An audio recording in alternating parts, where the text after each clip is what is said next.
Good evening, all the professionals present today. First of all, I would like to welcome you all to today's an insightful session on overview of forensic accounting and investigation standards organized by Digital Accounting and Assurance Board of ICI and hosted by Jalandhar branch of NIRC of ICI. I would first of all request our chairman of the Jalandhar branch of ICI, C. Shashi Bhushan ji, to kindly say a few words about today and formally welcome you all. Thank you so much.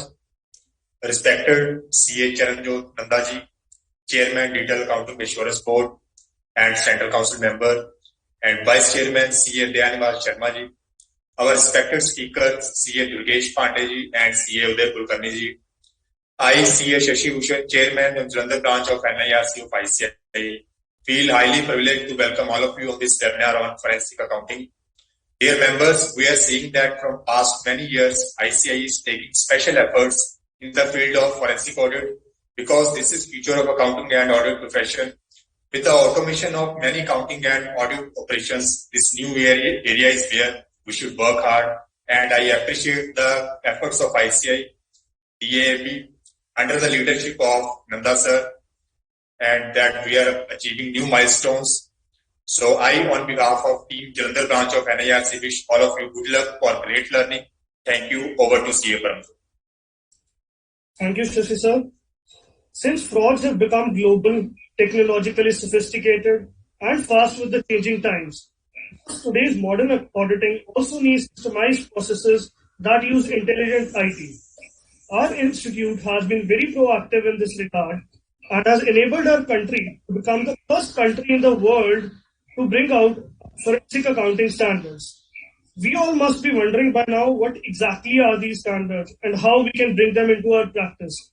After that, we today have very eminent speakers between us, CA Durgesh Pandey and CA Uday Kulkarni ji, who will be joining us in a short while. I welcome both of you.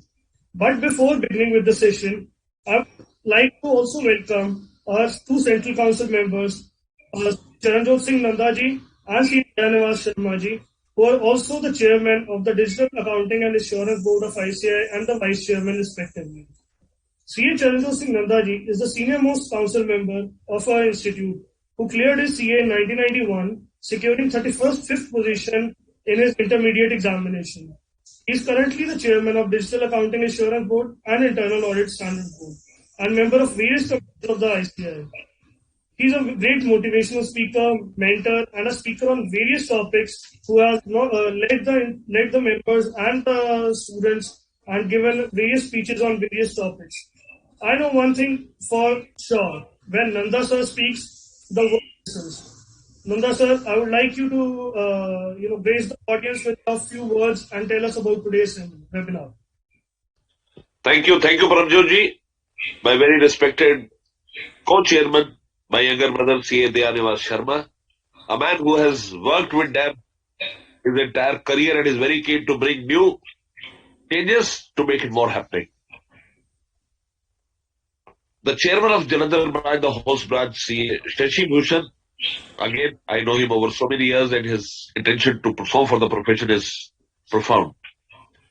CA Paramjot Singh, who is the monitor of today's session, is again my younger brother and the executive member of Jalandhar branch of NIRC of ICI. I have the very reverend speaker, CA Durgesh Pandey, who hails from Ahmedabad, and his contribution to the board are very well crystallized, very profound in terms of technical impetus and in terms of bringing things to the membership where they can actually assimilate it and use for their professional endeavors. Ladies and gentlemen, I'm happy that you are back to yet another exciting session of forensic accounting standards. Your institute has always been a pioneer in doing things. Yes, the entire world is testimony to the fact that your institute is the first institute to come out with 23 forensic standards, which we call forensic accounting standards. Your institute is the first to come out with guidance on remote audit way back on 30th March 2020, when COVID had barely started. And moving in this line, we are very keen now that these standards be percolated to our membership at large. The eminent speaker of today, CA Durgesh Pandey, would speak on overarching documents, because documentation and laying your credence on any documentation, because when it goes to the court under Indian Evidence Act 1872, needs to have a relevant thought process.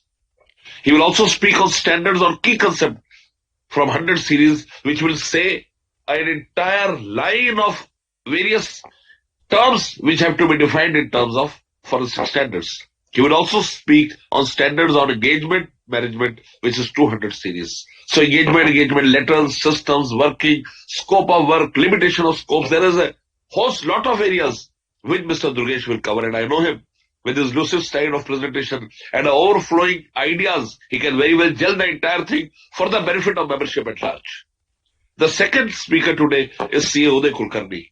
Yes, I know Mr. Kulkarni over the years, and Mr. Kulkarni is not only the faculty here in DAP, but he's a faculty with International Standard Board also, because we run a flagship course on concurrent audits. He would speak on standards on executing assignments, which is a 300 series standard. We have divided the standards into various parts from 100 to 600. So that people, when they go ahead, they are aware of the basic series which they have to take into consideration. He would speak also on standards on specialized areas, which is the 400 series topic. He would also speak on standards on reporting, which is a 500 series. Reporting again is very, very important. And let me tell you, in Internal Audit Standard Board, again, first in the world, we came out with a very specific reporting pattern.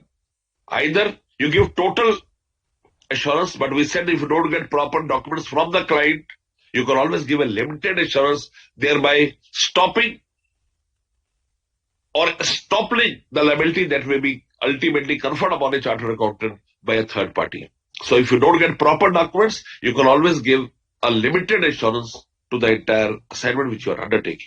And the fourth topic of CA Uday Kulkarni is standards on quality control, which is 600 series. All of us know that quality control is the mother of all standards, because it puts at parlance systems where you understand how we need to move ahead. Ladies and gentlemen, I want to put two things very candidly. Number one, our profession will only grow when we all continue the habit of studying. You can't go back and say that now you have become very senior or you have got a good practice or good job and you don't want to stay. If you don't want to study, you are thrown out of the system, you will not be relevant. Maybe 4 or 5 years you will struggle to move ahead, but ultimately you will be thrown out of the system. And second, your board, under the able cooperation of my co-chairman CA Sharma, is very keen to do the best for its membership. We are very keen. I'll tell you 4 or 5 areas which we are going to ponder upon. Number one, we are very keen to bring technology to the doorsteps of normal members. We are working on that. So any member who wants to do FAFD or wants to do ISA will first have a platform wherein he will concur with all contemporary technology practices and ultimately graduate to do these courses in a different thought process in the rightest mindset. Second thing, we are now setting up a study group on technical guide on forensics. And we are doing a course with National Forensic University. We are just trying to bring out the entire course material so that can be discussed and brought to membership at large when they need it.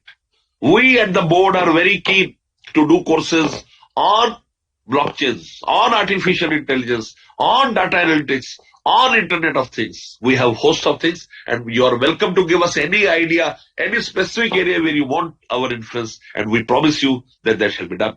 Not taking much of your time, I am saying CA Sharma, the charming co-chairman. So he has also to speak. And then we have CA Durgesh Pandey from Ahmedabad, who's waiting very eagerly to come out with his ideas. So I would like to stop here and thank the board for giving me an opportunity to give the keynote address. I'm thankful to all of you, thankful to the branch, thankful to Paramjot Singh, thankful to Mr. Shashi, thankful to Durgesh Pandey, thankful to CA Uday Kulkarni, the entire team of DAP, and more very importantly, my co-chairman CA Sharma, who's always available. Whenever his contribution is required, he's seen standing there with all the technical input. Thank you. Thank you so much. Thank you, Nandaji. You have really set the tone for the ongoing webinar that what we are going to learn throughout the webinar. The basics and the overview of the forensic, which are the need of the hour, or which are going to be the need of the hour very soon. and we have to be ready proactively so that we are, when the time comes, we are ready and not lagging behind and studying afterwards that what went behind. The government took a decision that forensics are mandatory, and then we are studying. Thank you for providing us with an opportunity to study initially.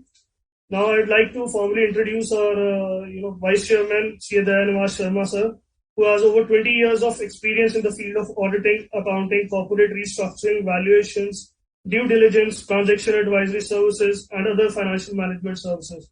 Sir is a partner in Lakshmi Nivas and Company, Chartered Accountants. He was a Central Council member from 2019 to 2022, and he is also currently the Central Council member for the term 2022 to 2025. Sir is an information systems auditor and certified forensic auditors, having completed diploma and certification courses conducted by the ICI. Prior to joining the profession of chartered accountancy, he was involved in stock market activities from 93 to 98 and is also a qualified member of Association of Mutual Funds of India since 2004. Sir is currently the chairman of Board of Studies and Digital Engineering Board of ICI, and he's currently a member of various committees of ICI. Sir, I welcome you, and I would like you to say a few words, giving your insight about today's webinar, sir. Thank you, Paramjit. Respected Chairman of Digital Accounting and Assurance Board, and also the Chairman of Internal Audit Standard Board.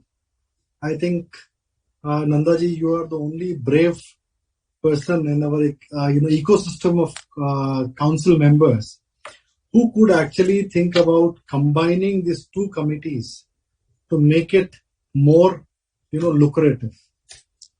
Sir, your years of wisdom on the approach which ICI follows and your knowledge with regards to the regular after getting into the regular interaction with the regulators is playing a pivotal role for the council also in a large manner. All the speakers today, including Durgesh Bhai, who has happened to be a very close friend and associate in more than one ways. Durgesh Bhai, I think you have been part of developing these entire standards. And as rightly said by the chairman that, they are the first institute in the world to come out with forensic standards. Friends, I can only tell you one thing. The biggest challenge is not reading a new act or a standard or a regulation. But the biggest challenge is changing the mindset of the regulator and the government. Unfortunately, the fact has been that audits are also being considered as a response. The forensic work is also being considered as a responsibility of a statutory auditor, which is not the case. Nandaji, you are the chairman of Internal Audit Board. Internal auditor, statutory auditor, investigation auditor, due diligence, all are different parts of accounting function in different forms. The biggest fight which we as institute are actually working on as a council member, and I'm proud to say that I'm associated with this senior gentleman who has seen the world, Nandaji, because to showcase that forensic audits, not forensic audit, rather forensic accounting is a total different ball game, and it is not a role of a statutory auditor nor a role of an internal auditor to work on, because the perception with which we work is totally different. When we talk about banking sector, where there is fraud, that means there is a financial transaction involved, and when there is a financial transaction involved, please take it, they are going to be on the banking sector primarily. And the focus has to be on a very, very critical part, that the role of auditor is different in every case. Even in case of insolvency process, which has been newly defined, where the role of that auditor is totally different. So now we need to really make people understand what is the role of an individual person, a person in a role or wearing hats of different professional services. These forensic standards have been introduced from a point of view that, you have to understand what is my role, responsibility, and what is my duty, and how did I discharge those duties in a very clear term. When we talk about all the sections which Chairman Sir has spoken, whether Series 100, Series 200, Series 300, 400, it talks about the role and responsibility of a forensic auditor and what and how he is discharged his duties. Please take it from us. We are very keen that you all people grow together. Now we are also working out under the able chairmanship of Nandaji a sandbox approach on how to do a forensic audit, and that is going to be a case study. Case studies are not only going to restrict to certain matters. Now we are going to go way step forward when we are talking about forensic in GST, forensic in income tax, forensic in accounting, forensic in valuation, forensic in projections. What is that? What is the role which we need to play? And I'm really happy that the vision which is given by my chairman, I'm really happy to take it on my shoulders and move forward in true spirit. Let us do it, Nandaji. All these things in the interest of the profession, in the interest of our members. Only one request to our members. This is a fantastic opportunity to reprice yourself.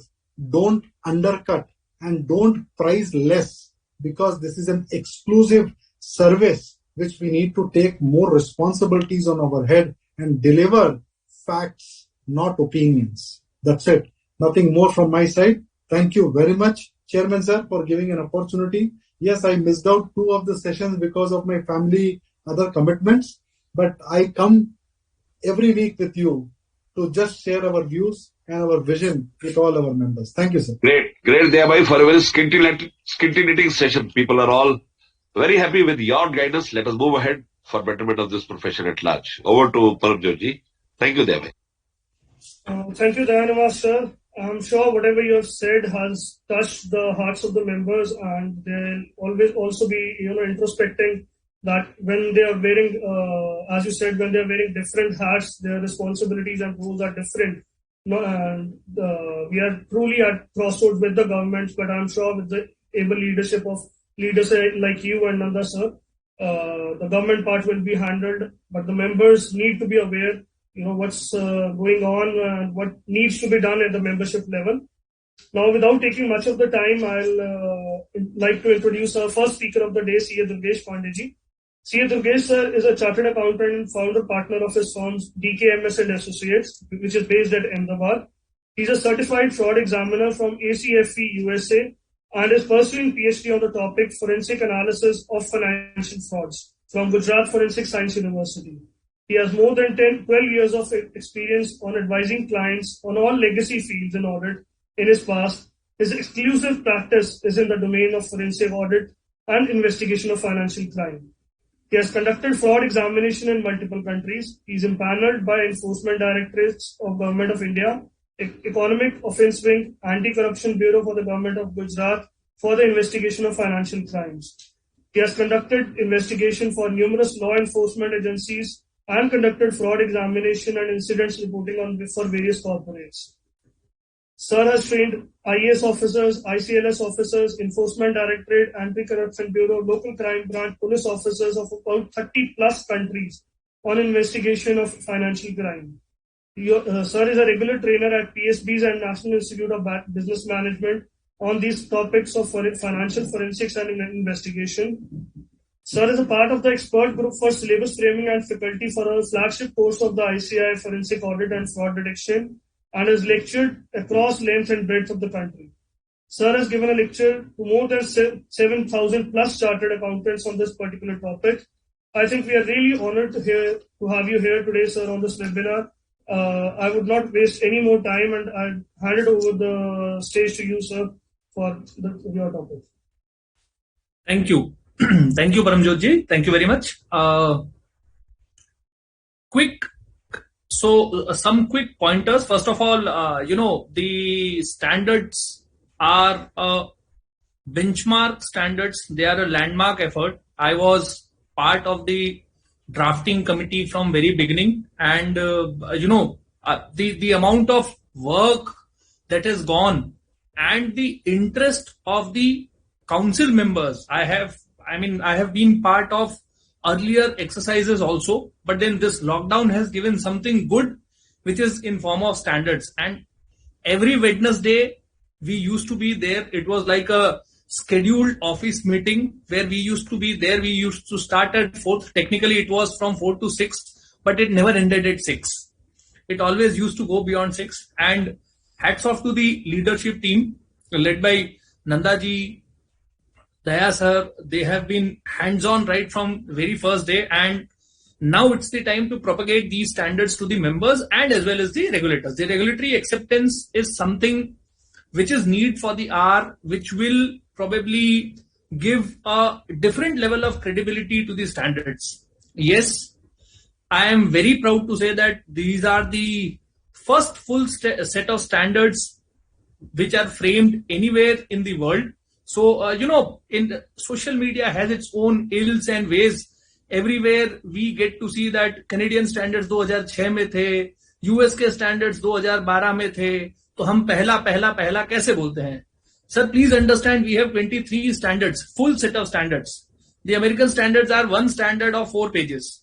The Canadian standards are 2 standards of few pages. So globally we have only 2-3 countries which had introduced standards, and they were not standards per se, they were a guidance, whereas we have full set of 23 standards. Now, first thing is that, and second thing which I would like to clarify, probably you have got my profile, you have got my old profile. That is why even the word forensic audit is there in the profile. So, I brought the standard book from my, let me put it on my face, so otherwise blur ho jata hai. So I brought this book from my office today especially, and then the first standard 110, the first standard where we have key concept of that standard, we have section 3, subsection 3.1, which clearly says that no part of the engagement or the report shall refer as audit or forensic audit. We are supposed to get away from this. So I am very happy that Dayaji has categorically stated, because of the shifting of responsibilities, and as you said, we are at crossroads with the government. See, there's a perception that once the books of accounts are audited by a chartered accountant, they become sacrosanct. वो पवित्र हो जाते हैं, उसमें कोई गलत काम नहीं होता है. See, we have to understand and we have to disseminate this information that what we do is sampling, and the assurance what we give is reasonable assurance. We never give absolute assurance because of the limitations of the audit procedure. That concept changes the moment we go for a forensic investigation. And because of that, these standards are specifically called as, I remember we had a discussion of about 2 hours just for the naming of the standards as to why we should not use the word audit in this. And we had a very senior chartered accountant gentleman over 50 years of practice. He was vehemently opposing that please don't use the word audit, please don't use the word audit. Rightly so, because chartered accountants are associated with audit. The moment we say forensic audit, it confuses the user that it is whether that is statutory audit, internal audit or forensic audit. That is why a deliberate attempt has been made so that the users don't confuse from a forensic assignment. I mean, they don't mix up a forensic assignment with a typical assurance engagement. Please understand, a forensic assignment, unless otherwise stated, does not in any ways gives a assurance function. So assurance and forensics both are totally different. One more thing before I jump on to the standards, I have a presentation, 26 slides. We'll be finishing within next 1 hour. It's an overview, so we'll be finishing. But one more thing, I would again, at the cost of repetition, I would again like to say, again I endorse the vice chairman, or as co-chairman's view, I would endorse what he said. It's a very crucial point. Let us reprice our services. Let us reprice our services. If we draw the baselines, at a low value, then it will be very difficult to come up. So we need to be very clear as to how we price our services. Please understand there are several factors involved other than the investigation, what you're doing and giving. It doesn't end with the report, unlike audit, where submission of the report amounts to end of the assignment. Please understand it is beginning of the problems, because the report will be painting somebody bad and it may paint somebody good. Though whosoever the report has painted bad, he is not going to sit, he is going to retaliate. And then comes the bad part where the report has to be defended. While defending the report, you have to put in effort, you have to put in reading, it may involve travel. Now, these things should be factored either while signing the engagement letter, while defining the scope. So either they can be factored in the cost, or it should be put as a separate cost component depending on the assignment. Okay, so repricing is crucial. Repricing is crucial. I would say pricing the assignment is very important. We cannot do an investigative assignment at the standards of our internal audit or stat audit, because we don't have the concept of sampling. You cannot sample in a forensic accounting investigation. The moment you go for sampling, we come with sampling bias, and only say 5% of the transactions are infected, and you sample 10% of the transactions. The probability of an infected sample is 0.5% of the total population. That is why we cannot go for sampling. Nevertheless, let me come to the more structured approach of the standards. Okay, let me share my screen.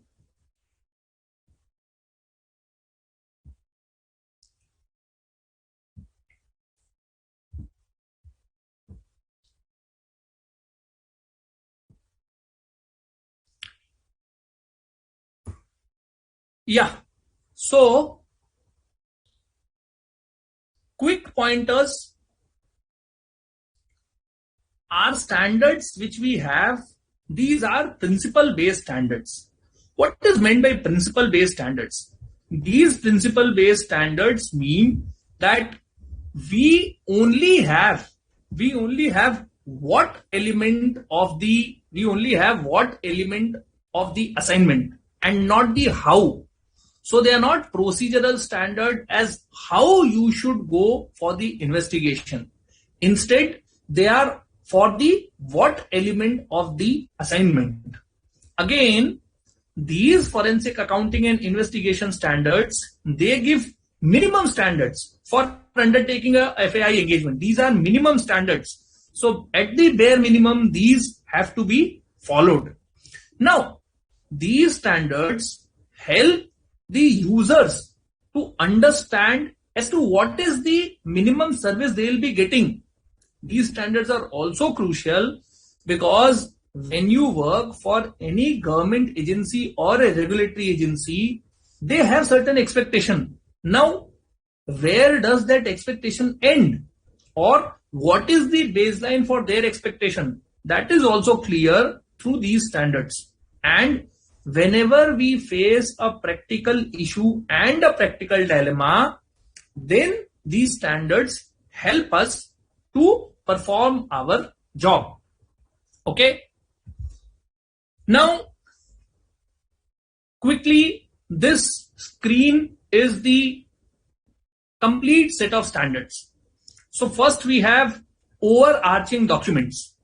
These overarching documents are uniformly, these are the base, these are the underlying documents. These are uniformly applicable throughout the standards document. Next, we have key concepts. Certain key concepts which are again and again used in the standards and in the assignment.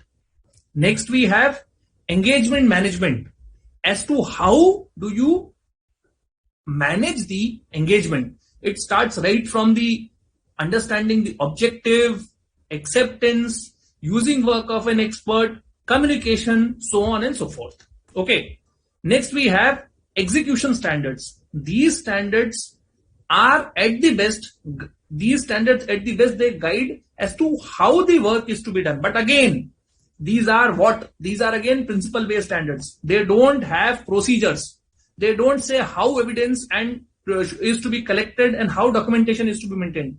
Rather, they say what evidence is important, how do you present it, and what documentation needs to be maintained. Our 400 series is specialized standards where we have applying data analysis, evidence discovery in digital domain, and then we have the standard number 430 as loans and borrowings. Okay. Now these standards are applicable for certain specialized transactions. Next, we have our 500 series where we have reporting results. We have reporting results. In these standards, in these reporting results, we have kept a separate series because at a future date, when this practice evolves, there we can have different set of standards for different type of engagements. Okay. Last but not the least, we have quality standards. Okay. We have quality standards, that is continuous improvement in the quality.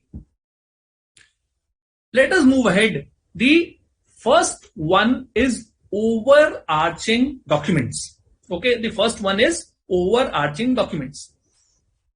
As said, this section contains 3 topics or 3 set of documents. The first one is preface, next is framework, and third is basic principles. Now, when we come to preface, it gives basics of the standards, why they are needed, and it outlines the process of setting the standard. Because these are new standards, it's been clearly spelled out in the book as to how these standards were set. So first, there's a subject expert group. This subject expert group drafts the standard. Then there are multiple meetings amongst the subject expert group. Then these standards are sent to DAB. Once these standards are sent to DAB, then they go to council. Then it is exposed. These standards are exposed for 30 days minimum, bare minimum 30 days to get a review of public at large. These standards are also sent to specific agencies. These are sent to banks, agencies, law enforcement agencies for their opinion. And then the standard comes back and it is passed by the council after putting all the changes. Okay. This process in detail is described in the preface. Next, we have the framework. Now, the moment we start discussing the framework is by and large, it gives the structure of the FAIS. So, we have, the moment we see the name of the standard, it is Forensic Accounting and Investigation Standards. So 2 elements come in these standards. One is forensic accounting and other is investigation. So what is forensic accounting? What is investigation? All those things are there. Definition of all 3 terms, forensic accounting, investigation, frauds, litigation support, these are defined in the framework, and each standard is divided into 6 parts. Each standard is divided into 6 parts. So it is uniform across all these standards. Introduction and scope. First concept in any standard is the introduction and scope. Now, what does the introduction and scope does? It gives a brief background and scope of the applicability of the standard. So in most of the standard, it is clearly defined as to what situation is the standard applicable, and wherever it is found that there is lack of clarity or there may be confusion in the minds of user, it is also clearly spelled out that the standard is not applicable in this situation. Okay. Then we have objective. Objective is the specific purpose. What is the need of issuing this particular standard? That is the objective purpose of this standard. Why is this essential? The body of the standard comes in requirement and explanatory comments. These these two topics give the requirement and the explanation. These two topics give the body of these standards. So the requirement section clearly spells out as to what is required of these standards to achieve the objective of these standards. What is required to achieve the objective of these standards, and if there are certain points which are not clear from the requirement, it is given with explanation, with annexures, with elaborations, with terminology in the explanatory comment section. So technically the explanatory comments are explanation of the requirements if there is something which is not clear. Fifth section what we have is documentation of work procedures.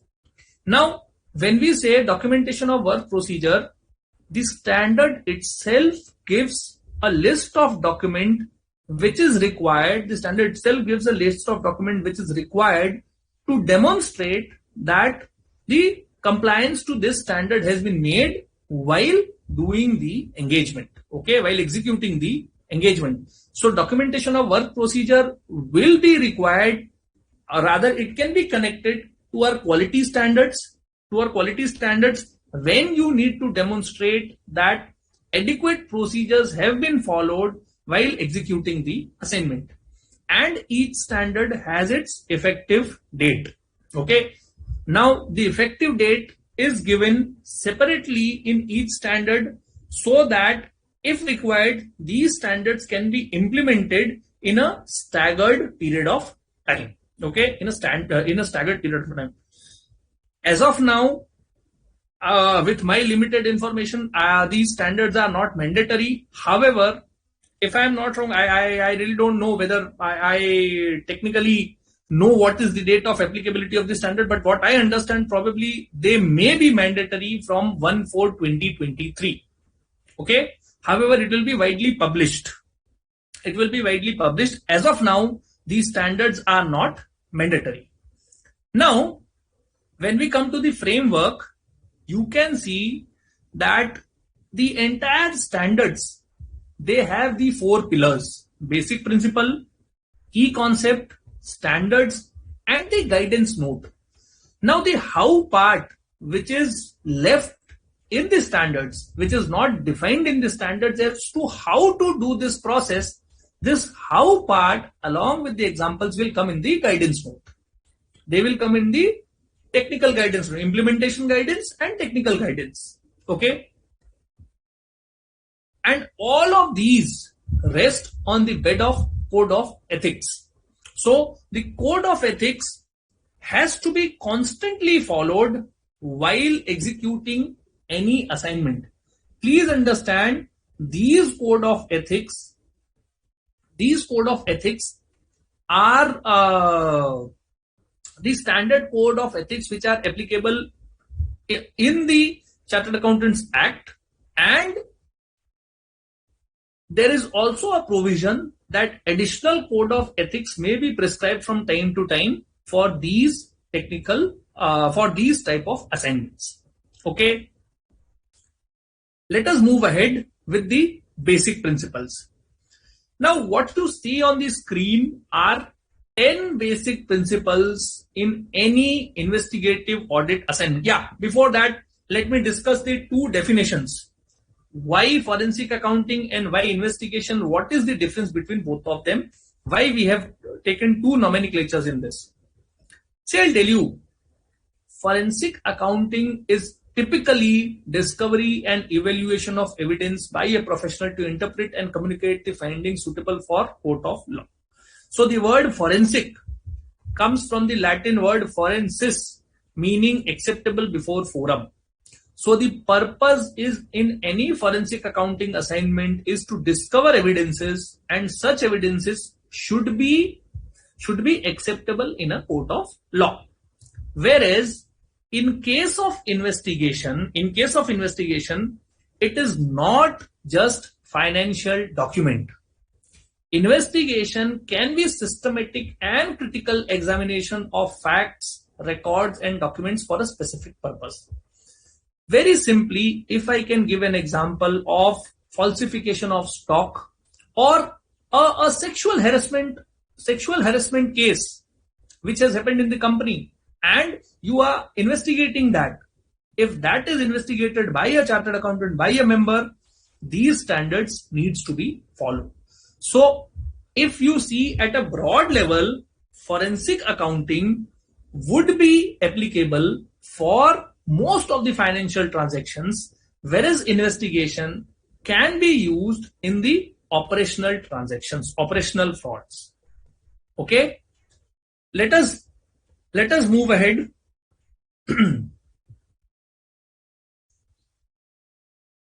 We are coming to the basic principles. Now, these 10 basic principles, which 5 of them are on the attributes of the professional. The word professional is used in the standards. Everywhere it is professionals. The person who's conducting the assignment is called as professionals.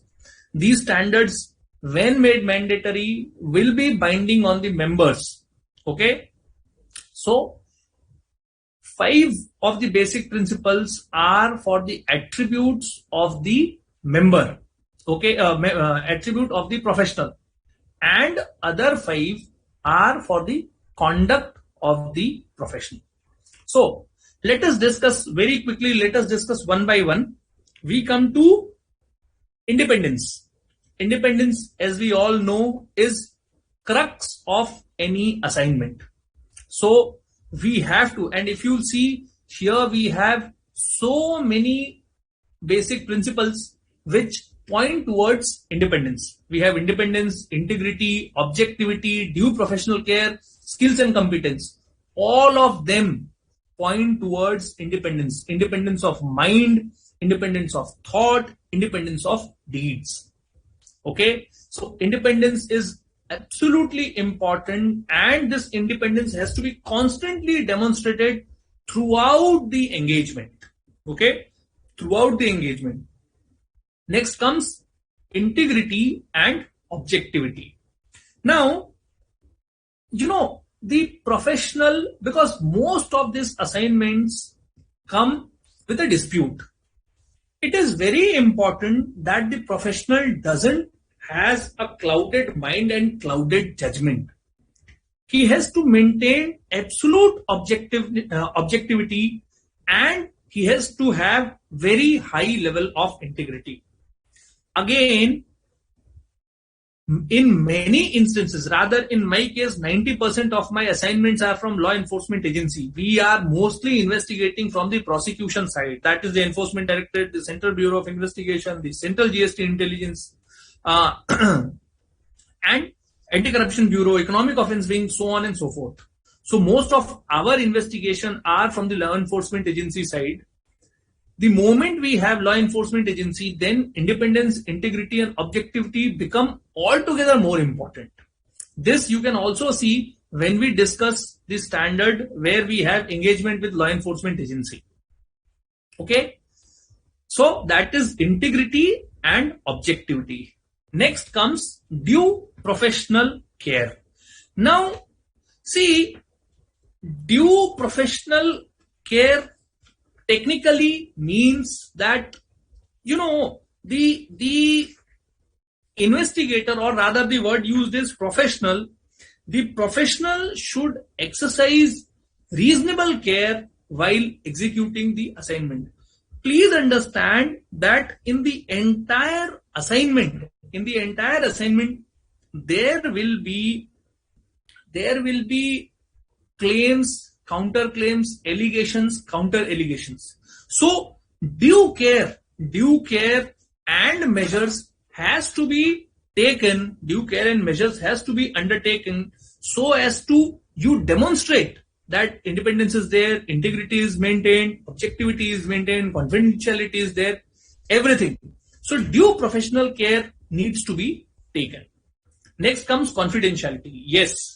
Now this is very important. Please understand, in this era, in this age, information is power. Information is power. And if you are working from government side, if you are working from law enforcement agency side, confidentiality is of utmost importance. Please understand, these the outcome of these assignments in many cases lead to somebody going behind the bars. So, information should be shared strictly on need to know basis. Okay.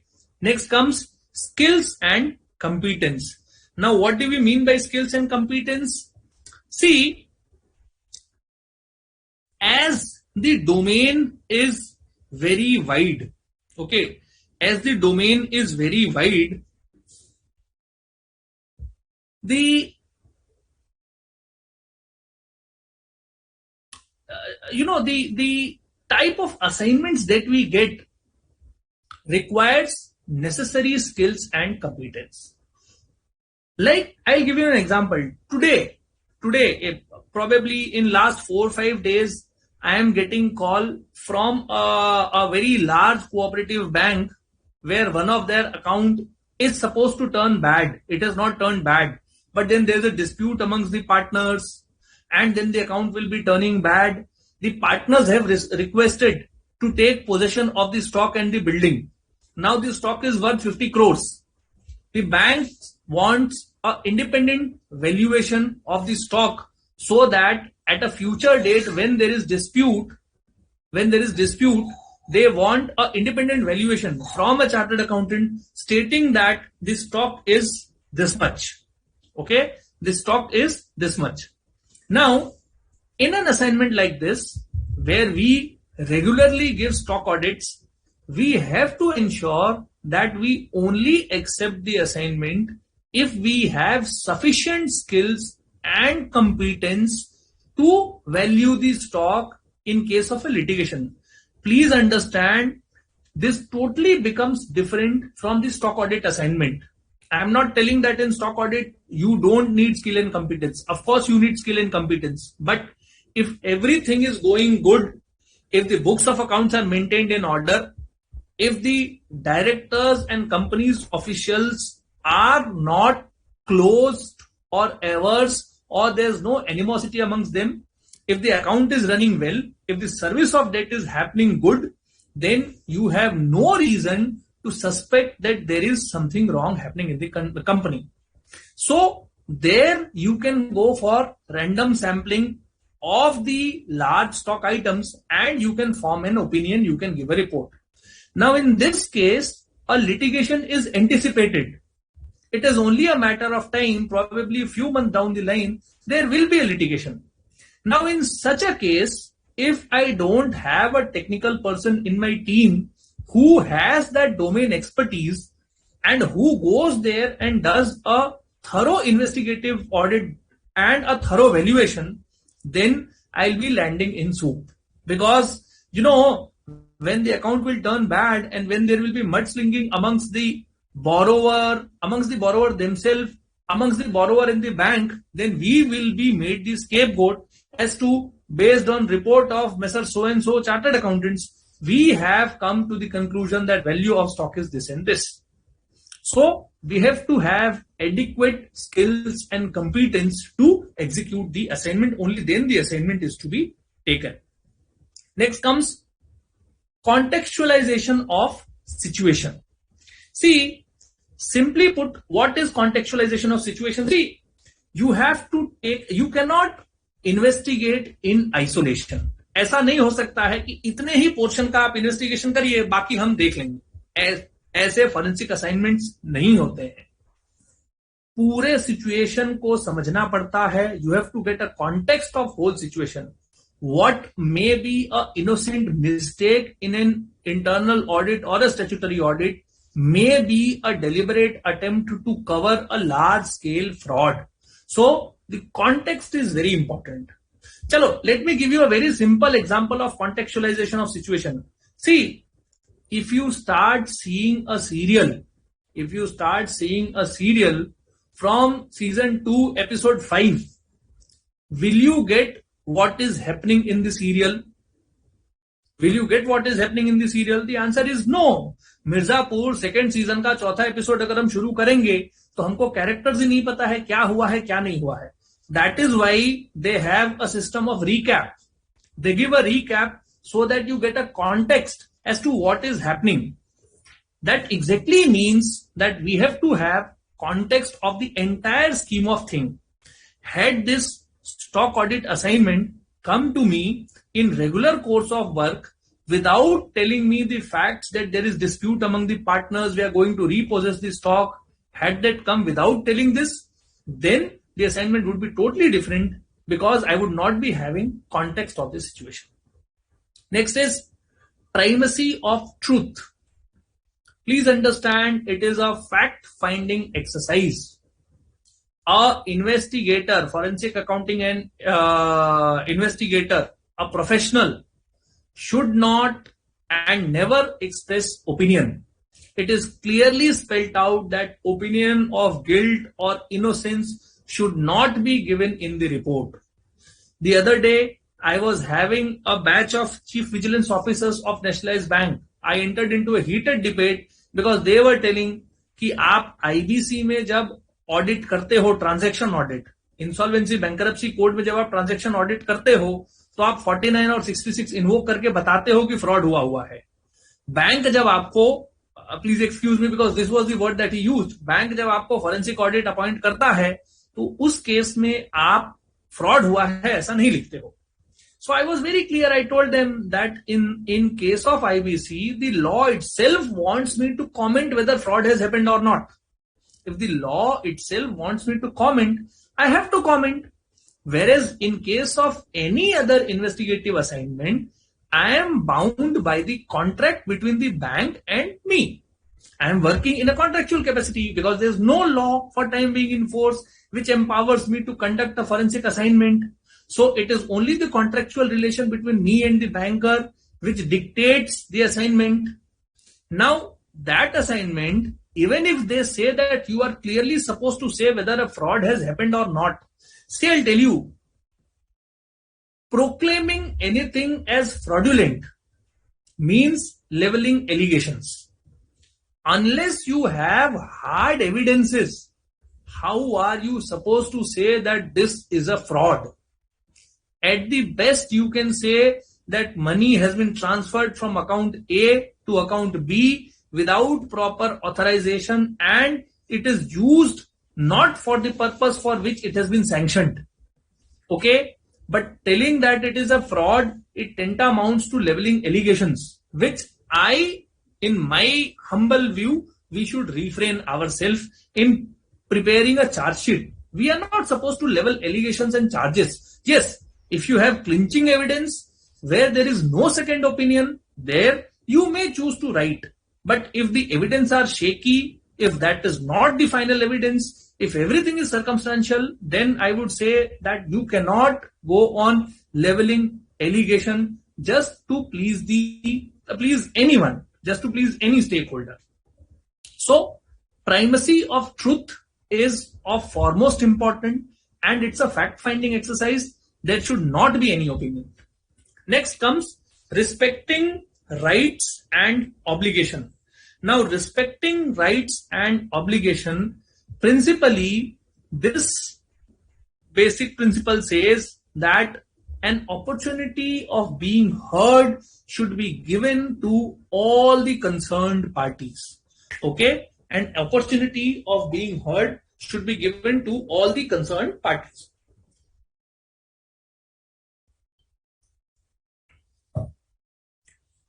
Okay, without giving an appropriate opportunity of being heard, we cannot come to a conclusion. Next is separating facts from opinions. What is meant by this? That a statement of fact should be differentiated from a statement of opinion. If you are expressing your opinion or something, it has to be clearly spelled out that you are expressing opinion and it's not a fact. Please refrain from expressing opinion because it's a fact-finding exercise. Last but not the least is quality and continuous improvement. You must have noticed that a substantial portion of my time, probably 20-25 minutes of my time, I have spent on these basic principles. Please understand, I have spent time on these basic principles deliberately so that because these basic principles are common across all the standards, and you have to constantly keep hammering your mind while doing the assignment. Okay, so continuous improvement is the last basic principle. Okay, now comes the body of the standard. Again, the first 4 standards are key concepts. Key concepts. These are uniform across all types of engagement. So the first 4 standard we have 110, 120, 130, 140, which is nature of engagement, fraud risk, laws and regulation, and applying hypothesis. Let us quickly see one by one. So the first one is nature of engagement. As I said, typically engagement can be bifurcated into 3 parts. One is forensic accounting, second is investigation, and third is litigation support. Yeah, one more reason which I forgot to tell you as to why we use the word accounting instead of audit, because accounting is a broader terminology. It is ironical that in India, accounting means bookkeeping. Otherwise, globally, this profession and this practice is called as forensic accounting only. And globally, accounting includes bookkeeping and audit. Okay, accounting includes bookkeeping and audit. Even our profession is called as chartered accountant and not chartered auditor. Okay, so we have here this first standard is nature of engagement. As I said, it clearly says, this standard clearly says as to we have to identify as to what is the nature of engagement. Whether it is a forensic accounting engagement. What is a forensic accounting engagement?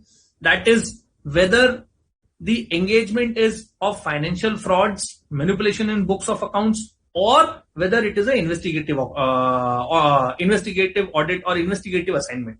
Now, what is an investigative assignment? In investigative assignment, whether it is quantification of stock, whether it is investigation of allegations of sexual harassment offenses, so on and so forth.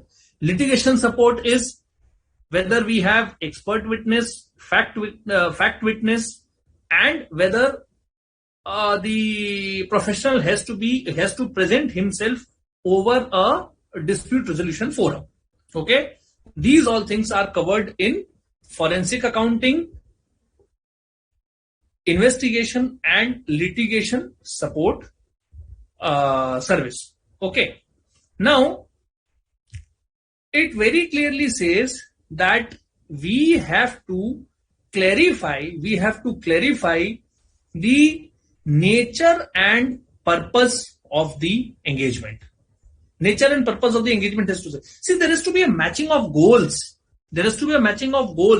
Now, I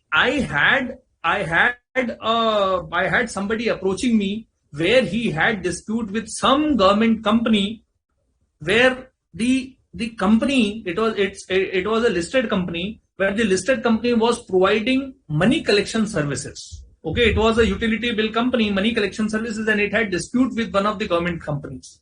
Okay, now we have to be clear as to what is required. Only then we can move on the engagement. This clarity also helps to define the hypothesis when we go to 140.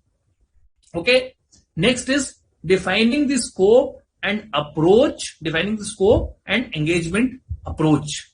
Identification of specific skills and goals. Say the engagement requires a particular skill. The engagement requires measurement of oil or measurement of liquid. We need somebody who specializes in measuring those liquid. Again, we have using work of an expert where this is dealt with in detail, but specific skill sets has to be there with us. Only then we can go. This is also part of the skill and competence basic principle and due professional care. Okay, so here nature of engagement, requirement and explanation for this is understand the mandate, which is clearly spelled out that it is not audit. Report shall not be called as forensic audit or audit. Okay, application of accounting skills, forensic accounting. So application, when we have application of accounting skills, then it is called as forensic accounting. When we have discovery of evidence for a specific purpose, then it is called as investigation. Okay. I hope it is amply clear as to what is a investigation and what is a forensic accounting assignment. I understand we are on live TV, so I am not getting messages in chat box for your questions, but please, if you have any, you may post it, and I'm sure the moderators will be taking them appropriately, and we may be answering them at the end of the sessions. Okay, so statutory audit or internal audit, they definitely can be a starting point of a forensic investigation. However, they are not forensic investigations. Forensic accounting aspires to highlight the accounting or legal violation. So it technically revolves around the financial transactions, whereas investigation aspires to examine the facts and circumstances to discover evidences. So it is facts and circumstances to discover evidences. That means it revolves around operational or special transactions. Now, documents. What are the documents which say that confirmation to this standard has been done? What are the documents that demonstrate that this standard has been followed? Correspondence, minutes of meeting, all communication documents can be used as confirmation of work procedures. These documents demonstrate that the requirement of this standard has been duly followed. Next, we have understanding fraud risk. Okay, understanding fraud risk. Now, the essence in any investigative audit assignment is the understanding of risk. So today, let me continue the example which I told. Today, when I got the call from the recovery section, generally the stock audits are appointed by the credit section, but today I got the call from the recovery section and the legal cell. So they were telling कि sir आप stock taking में क्या sample size रखते हो? Stock taking में क्या sample size रखते हो? So my reply to them was sample size depend करता है कि assignment कितना risky है.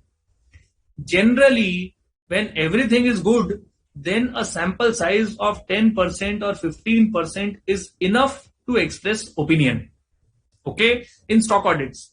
But the moment I know that there is a dispute, the banker himself is telling कि stock statement में तो stock exaggerate करके दिया हुआ है ताकि DP बैठ सके, नहीं तो DP बैठता नहीं है.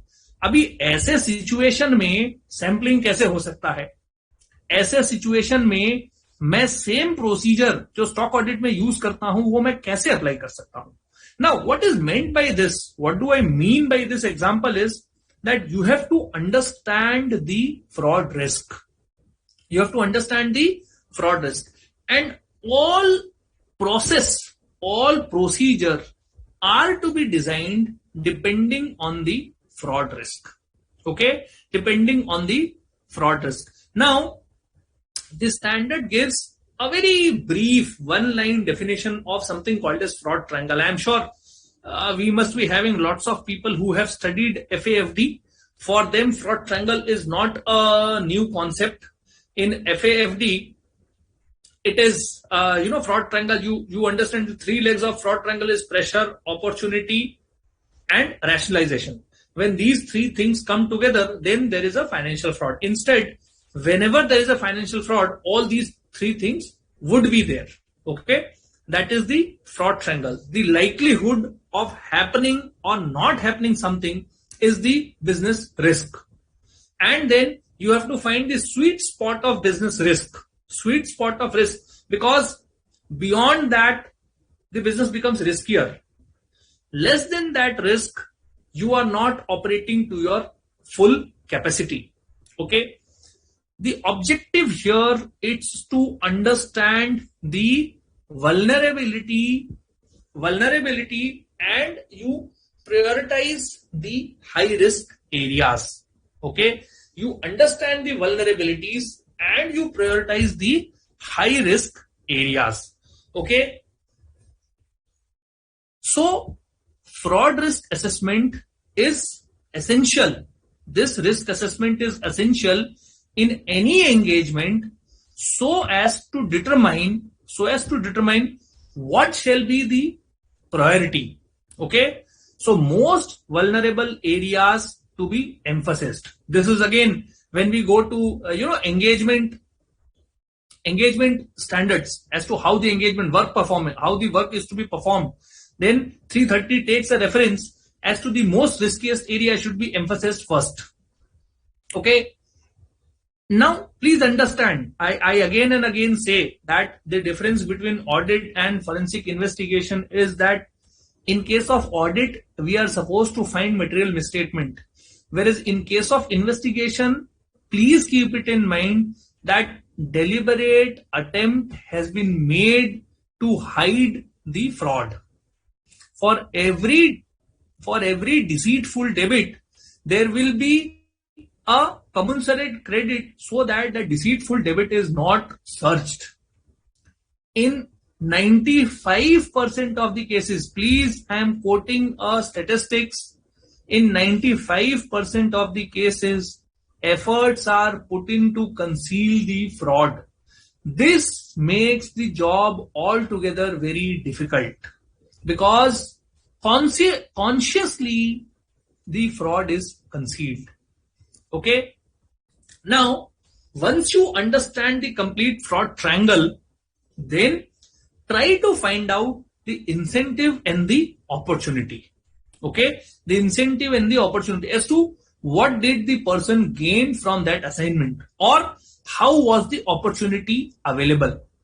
This incentive and opportunity, it gives a glimpse as to what may have led to the fraud. It gives you a sneak peek in the mind of the fraudster. Okay, it helps you peek in the mind of the fraudster as to what must have gone in his mind that he has committed this fraud. Now, documents of identification of fraud indicators and how these are addressed can be used as confirmation to work procedures. What is meant by that? So the fraud indicators, the red flag, as to these are the red flags based on which you understand that a particular section is more vulnerable. Like I'll tell you, we did investigation of an insurance company. What we found was that the underwriting portion was not touched. There were no fraudulent claim and the underwriting was not touched. However, we found that there was an accounting fraud. The petty cash was siphoned off. The cash was siphoned off. Excessive stamp duty was paid as per the books. Actually, they removed the money. So, based on the red flags, we determine as to which is the riskiest area. This document helps us demonstrate as to this standard has been followed. These are the documents which are used as confirmation to the work procedure.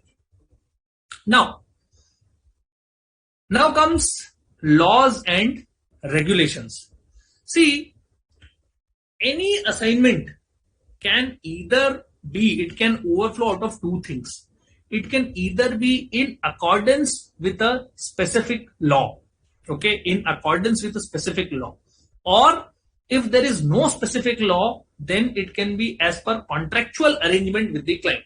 Like, let me tell you, if the appointment is made by the enforcement directorate, if you are appointed by the enforcement directorate, or if you are appointed by the serious fraud investigating office, okay, if you are appointed by the serious fraud investigating office, then in case of appointment of enforcement directorate, the mandate is very clear. Your objective is to find POC, proceeds of crime, as per the Prevention of Money Laundering Act. Okay, if the appointment is with serious fraud investigating office, then you have to see non-compliance with Companies Act read with the sections of the Indian Penal Code. Okay, so these are certain specific law under which appointment is made. If the appointment is under the Insolvency and Bankruptcy Code, then it is as per specific law.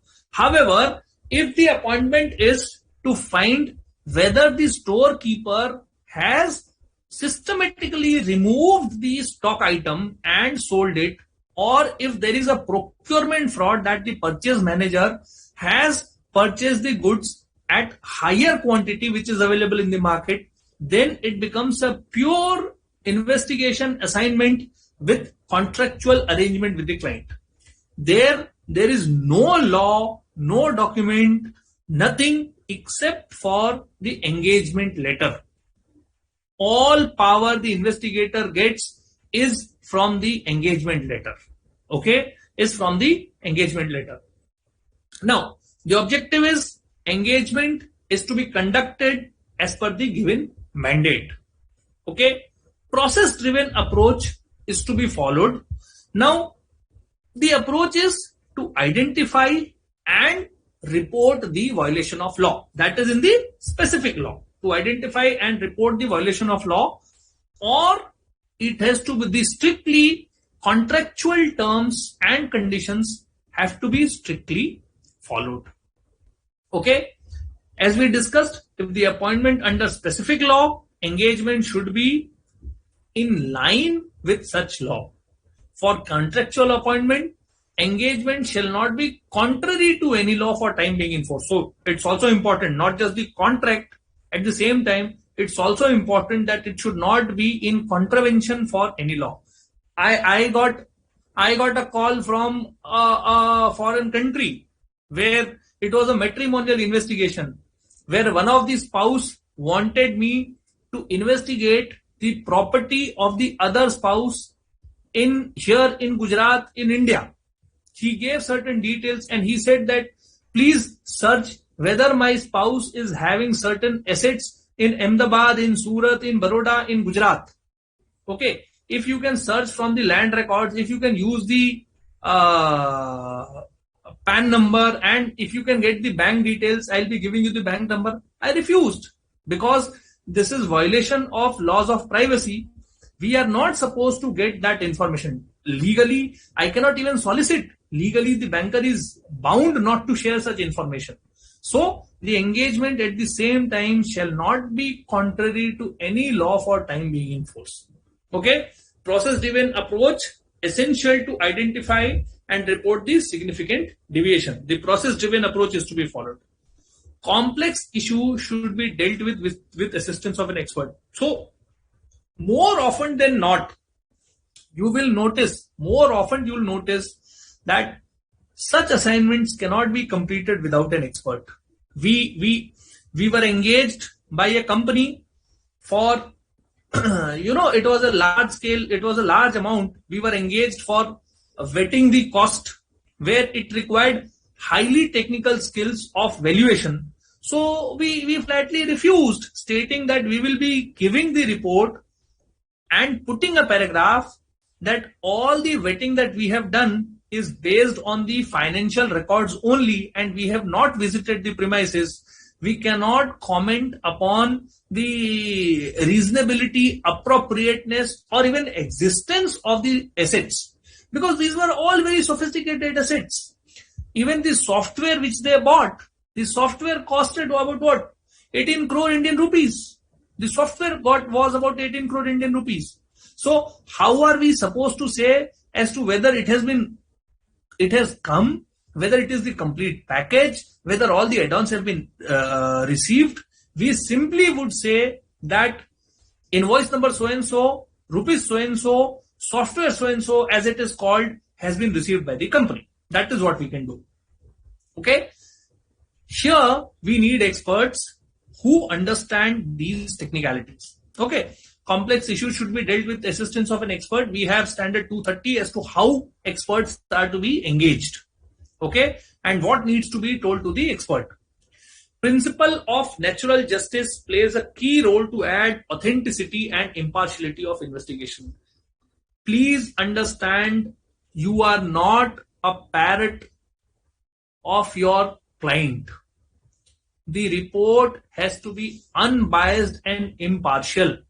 if you start parroting what your client wants, then the report loses its credibility, authenticity, and impartiality. All efforts that you have put will go down the drain if the authenticity is lost. Okay, if the authenticity is lost. Therefore, principle of natural justice, appropriate opportunity to all the aggrieved parties of being heard has to be given. Has to be given. Only then the report can be authentic. Okay. Now, in these laws, as we said, some are direct impact law. Those are specifically applicable to all types of FAI engagement. Now, what are those laws which are specifically applicable to all types of FAI engagement? Such laws are the Indian Penal Code, the Indian Evidence Code, the Indian Evidence Act, the Information and Technology Act, all such laws which are generally applicable to all types of assignment. Okay. And next is engagement specific law. Say you are working for an insolvency and bankruptcy case. So the Insolvency and Bankruptcy Act is applicable. Okay. You are working on a prevention of money laundering case. So the prevention of money laundering is applicable. You are working on a royalty fraud case. So that the Mines and Minerals Acts are applicable. Okay. So on and so forth. We were working on a case of prevention of organized crime and terrorism, because the assets are to be attached by the police. The assets are to be attached by the state police. So they wanted an independent opinion as to whether these assets belong to him and what is the proceeds and how these assets have been acquired, whether there are sufficient credits in the books of accounts or not. Okay. So these are engagement specific law. Now, what are the documents that confirm that these standard has been followed? Detailed checklist, chain of custody documents, and deviation to specific law documents shall form confirmation of work procedure documents. Okay. Detailed checklist. This is about the law and regulation. Now, coming to application of hypothesis. So this is one of the smallest standard application of hypothesis, hardly 2-3 pages. Anyways, none of the standards are more than 4 or 5 pages. So it's a beautiful piece of document. The entire book from back to back is about less than 150 pages. So if you want, you can finish it in 2-3 days with thorough understanding. Okay. So applying hypothesis. See, hypothesis is one of the most crucial function in an engagement. It is the hypothesis that determines as to which direction the investigation should flow. So what is a hypothesis? A hypothesis is an assumed theory which needs to be proven or which needs to be rejected. Based on hypothesis, you can decide as to whether this offense has happened or whether this offense has not happened. Okay. So hypothesis is a assumed theory which needs to be proven or rejected. Okay. Now this hypothesis, it is differently applied in accounting and investigative engagements. These hypotheses are different. It totally depends on the situation. What is the purpose of the hypothesis? This hypothesis organizes your thought and gives a shape as to how you should proceed with the investigation. It gives a method. It gives a methodical approach as to how you should proceed to discovery of the evidence. Okay. So it assists in the development of engagement and execution plan. It also helps so that you do not miss out on any crucial evidence discovery process. Okay. At the same time, whatever evidence you manage to collect, you keep on discussing that. Okay. Now, development of hypothesis should be done keeping neutrality in mind. So the hypothesis cannot be a biased one. It cannot be a biased one. A neutral hypothesis has to be developed. At the same time, hypothesis has to be flexible. It should keep on changing depending on the dynamism of the engagement. And at the end, the hypothesis discovery should either prove, disprove, or not prove the theory that is formulated. Please understand, we have three terms: prove, disprove, and not prove. These are taken from the Indian Evidence Act. Prove is that the hypothesis is proved. हाँ इन्होंने चोरी किया है. Disprove is that हाँ ये साबित होता है कि इन्होंने चोरी नहीं किया है. ठीक है, ये साबित होता है कि इन्होंने चोरी नहीं किया. Prove is that the hypothesis is proved. Disprove is that the hypothesis is disproved कि नहीं हुआ है. And not prove is that the evidence are insufficient. It can clearly not be proved as to whether चोरी किया है या नहीं किया है. Then it goes in the benefit of the accused कि उन्होंने चोरी नहीं किया है. These are all criminal act. So the quality of evidence is beyond reasonable doubt. Okay, what are the documents that confirming the work procedure? Documents demonstrating formulation and application, testing of hypothesis. Okay, there has to be a document which demonstrate testing of hypothesis. This will be confirming that the work procedures have been followed. Chalo, very quickly, I have 5 more standards and 10 more minutes. I see Uday bhai is already here. Very quickly, let me discuss these 5 standards. So, the first one is engagement objectives.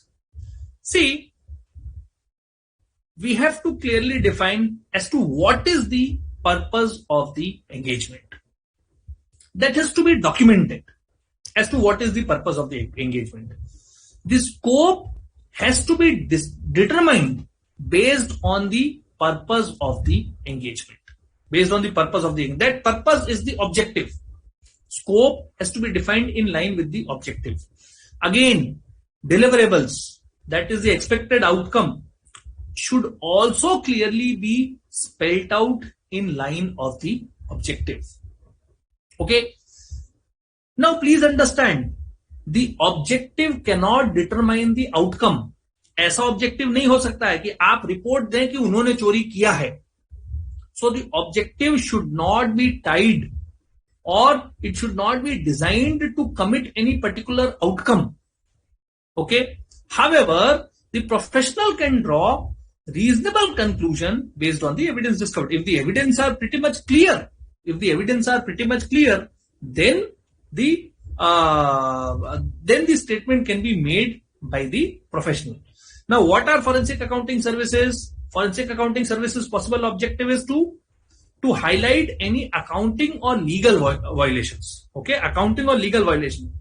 Typical list of services are given: financial statement manipulation, fund diversion and asset tracing, anti-money laundering, tax evasion, related party transactions. All these come under forensic accounting service. Next, we have investigation service. What are included in investigation service? It is examination of facts and circumstances to discover the evidence. Okay, examination of facts and services. So typical assignments can be fraud investigation, including cyber fraud, insurance or personal injury claim, ethical or code of conduct violations. Okay. Whistleblower complaint or POSH, prevention of sexual harassment at workplace, anti-theft, bribery, corruption, data breach or intellectual property. Litigation support, as I said, it is either fact witness, expert witness, or appearance on an alternate dispute resolution forum. Okay, these are the standard for engagement acceptance. Okay, these are the standard for engagement acceptance. Now, engagement, sorry, these are the standard for the, I'm so sorry, these are the standard for the engagement objectives. Now, engagement acceptance. So first you determine the objective. Next, you have a engagement acceptance and a appointment. Okay. So engagement comes with a degree of risk and sensitivity, and before you accept an engagement, it is important to do a due diligence. It is important to do a due diligence, like the one which I had to do in case where I gave the example of. Okay, if it is clearly known that this is something which is which is supposed to be litigated, then our degree of vigilance has to increase. Okay, so undertake a preliminary procedure aimed at getting an understanding about the nature of the complexity of the engagement. Due diligence needs to be done, and a written engagement letter shall be signed. Now please understand, a written engagement letter has to be signed. In many cases, specifically in case of government agencies, there is no engagement letter. That is, you cannot write an engagement letter and send it to them and they accept. That is not there. So the appointment, the standard is flexible. The appointment letter itself can be taken as a confirmatory to these standards. Okay, the appointment letter will be treated as an engagement acceptance and appointment document. Okay, let us move ahead. Using work of an expert. As I said, we discussed this several times. Most of the assignment involve using work of an expert. ठीक है, आपको royalty का claim करना है. Royalty का अगर claim आप determine करना चाहते हैं, if you are into determining as to what is the amount of royalty or whether there is a fraud in royalty or not, then you have to go into the technical parameter. So if the royalty is directly related to the amount of sale, then it is okay. Then still quantification of sale and sales data can help you determine the amount of royalty. But then if the royalty is dependent on, say, a technical parameter, like the royalty is dependent on proportion of Fe content, proportion of iron content in an iron ore, proportion of aluminium bauxite content in the bauxite ore. In that case, how are you supposed to know as to what is the bauxite ore? How are you supposed to determine as to what is the size of the pit? How much ore has been extracted? For that, you need a surveyor, you need a technician, you need a metallurgist, you need a lab.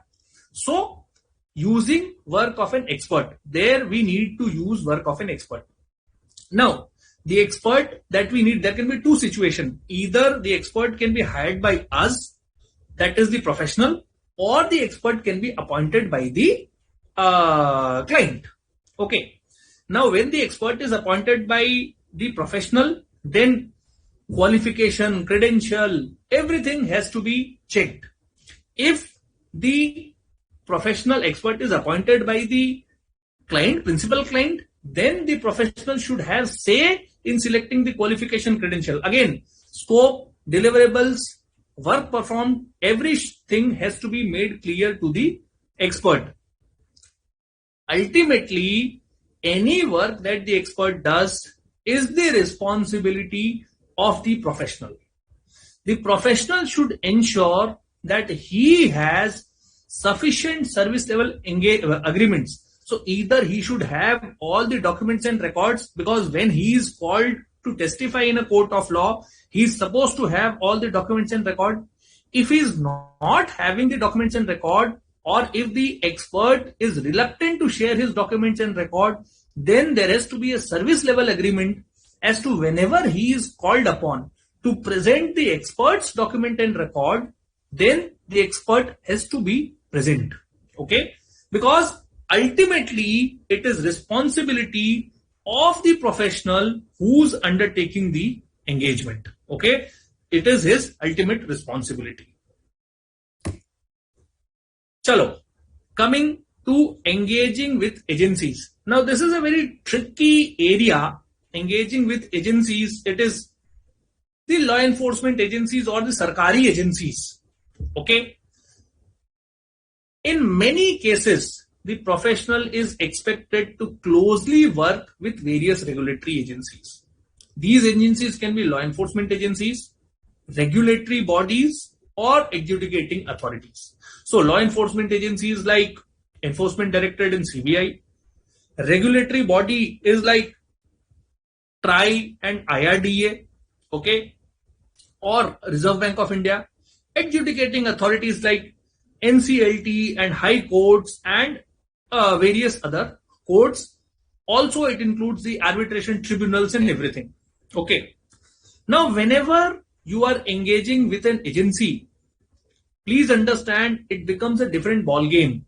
Okay. You have to be persistent. You have to be proactive.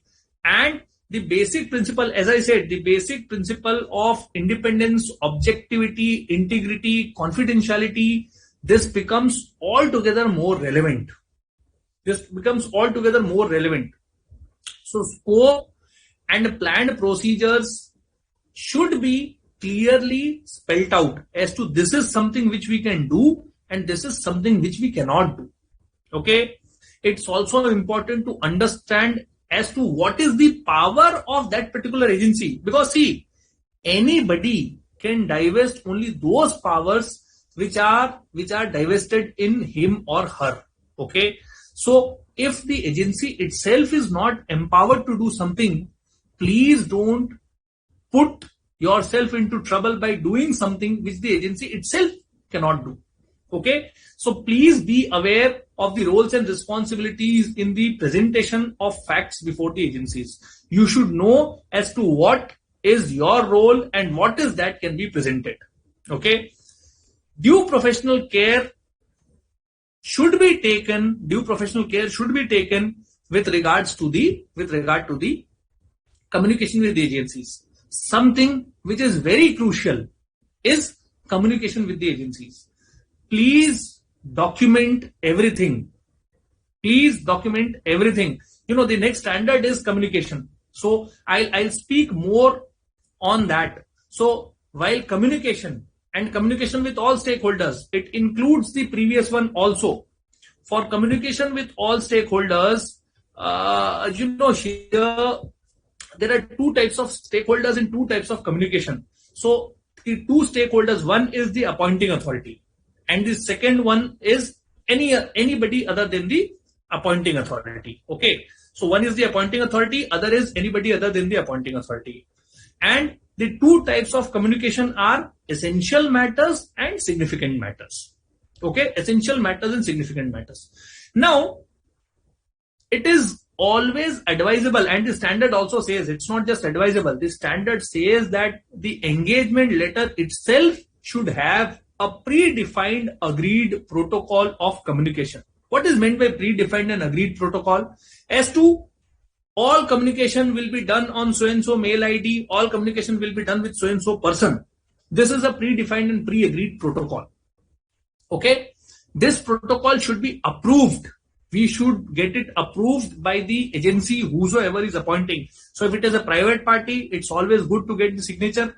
If it is a law enforcement agency, सरकारी agency के साथ अगर काम कर रहे हैं, it's always advisable to send a mail, to send a document that this is what the protocol that we understand will be followed. If they have otherwise, they'll come back to you.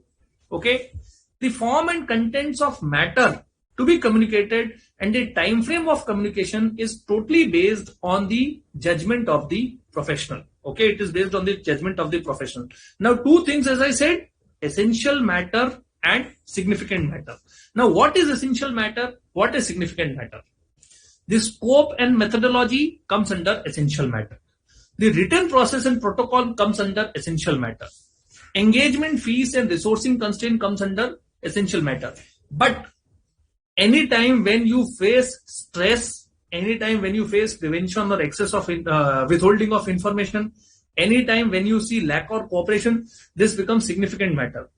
Significant matter needs to be communicated immediately. I mean, essential matter also needs to be communicated on priority. However, significant is very significant. If we want to rate based on priority, significant comes at the top of the order, followed by essential matter. And as I always say in communication, please write down a maxim in forensic investigation assignments. Please write what you do and please do what you write. Write what you do and do what you write. Okay. I understand this is my session. I have used 5 minutes of Uday Bhai's time. I hope he'll cover up because he's having another good 1.5 hours. उदय भाई मेरे time में inaugural था तो मेरे को 10 minute कम मिला था, इसीलिए मैंने आपका 5 मिनट ले लिया. ठीक है? Yes, Durgesh bhai, no issue at all. Yeah. So, thank you so much. This was my section. I don't know whether we have a break or immediately we are continuing. Over to you, Paramjot ji, over to you. Thank you, Durgesh sir, for the wonderful deliberation you gave us. I'm sure the members are pretty clear about, how much documentation and, engagement letters are important and necessary in this part of the assignment particularly, because it not only deals with the normal regular audits that we do, but it deals with also that we have to interact with the government agencies and law enforcement agencies, and we might have to testify on what we have prepared as a report. So these are closely associated with the standards on auditing, but still far away from that. So I guess a lot of this, people present here would have gained a lot of knowledge. Anybody who has any questions, we request them to put it on the question bar present to you on the, where you have logged in. We'll take the questions towards the end. There are already 1 or 2 questions which have come up. We'll take them towards the end. Now I'd like to formally introduce CA and welcome CA Uday Kulkarni ji. CA Uday Kulkarni ji is a practicing chartered accountant with professional experience of over 25 years. He is a certified internal auditor and a certified information system auditor, and is also qualified as insolvency professional and also completed the digital forensic course. So Uday ji's main focus areas are information system audit, cyber security, forensic accounting, and IBC advisory. Sir has wide experience in various types of information system audits, external and internal audits, fraud investigations, and due diligence, etc. Apart from practicing, Uday ji is a national faculty for bank concurrent audit certificate course and forensic accounting course of ICA. Sir has imparted training on various aspects of forensic auditing, money laundering, legal aspects, and cyber security for legal and investigating officers in Sri Lanka, Nepal, our own CA Institute, RBI Academy, SBI Credit Risk Academy, NIBM, etc., and many other agencies. Sir, we welcome you today on this webinar, and I hope the members are again gonna love having you here today. Sir, over to you, your session, sir. Thank you, Paramjit ji, and thank you, Durgesh bhai. I think the proceedings are well. I started well, and I'm on the coastal side of the Maharashtra, so there will be a bit, the network issues. So, Paramjit ji, I will keep my video off for that purpose, so that at least good audio quality with my PPTs could be able to share with the participants. I hope it will be all right with you. Okay, sir, no problem. So, thank you so much. So right now I'm going to share my PPTs. Just a moment.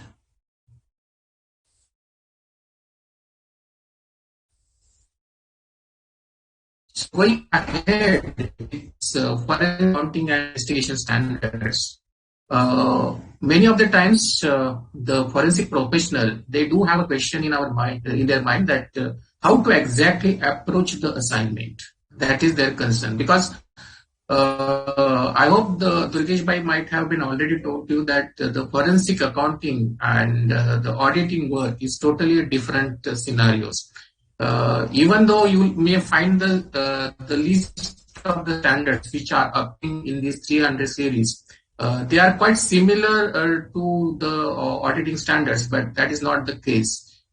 Because the overall approach and the methodology is totally different, and also the outcome as expected in this forensic is also totally different as from if you compare with the auditing profession.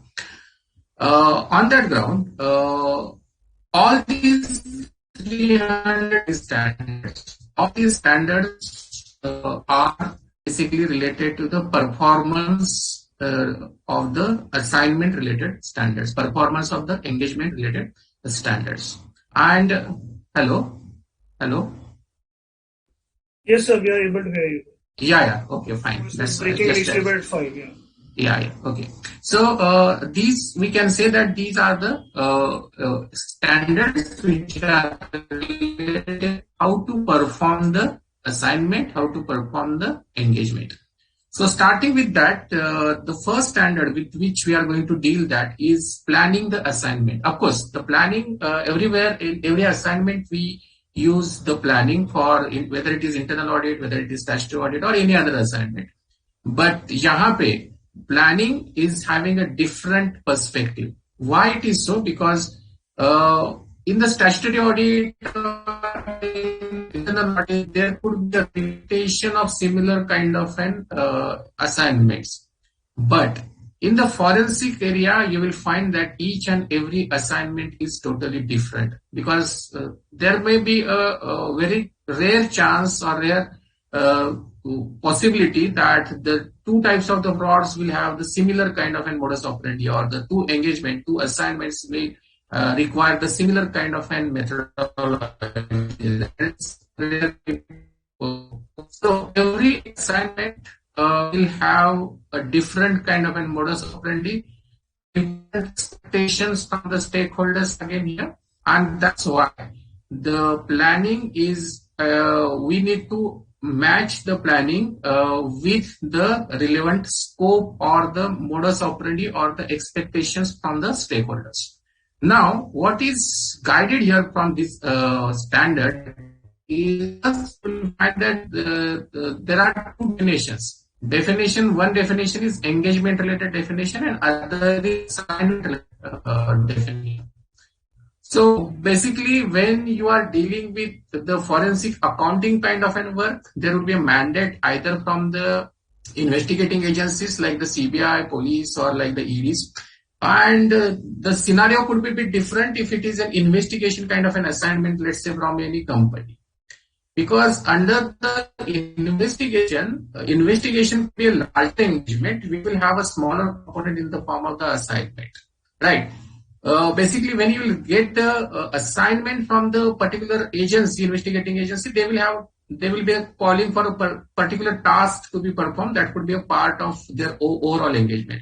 So we need to understand first that how much part or what could be the steps or what needs to be done as 1, 2, 3, 4 activities which could be a part of the overall engagement.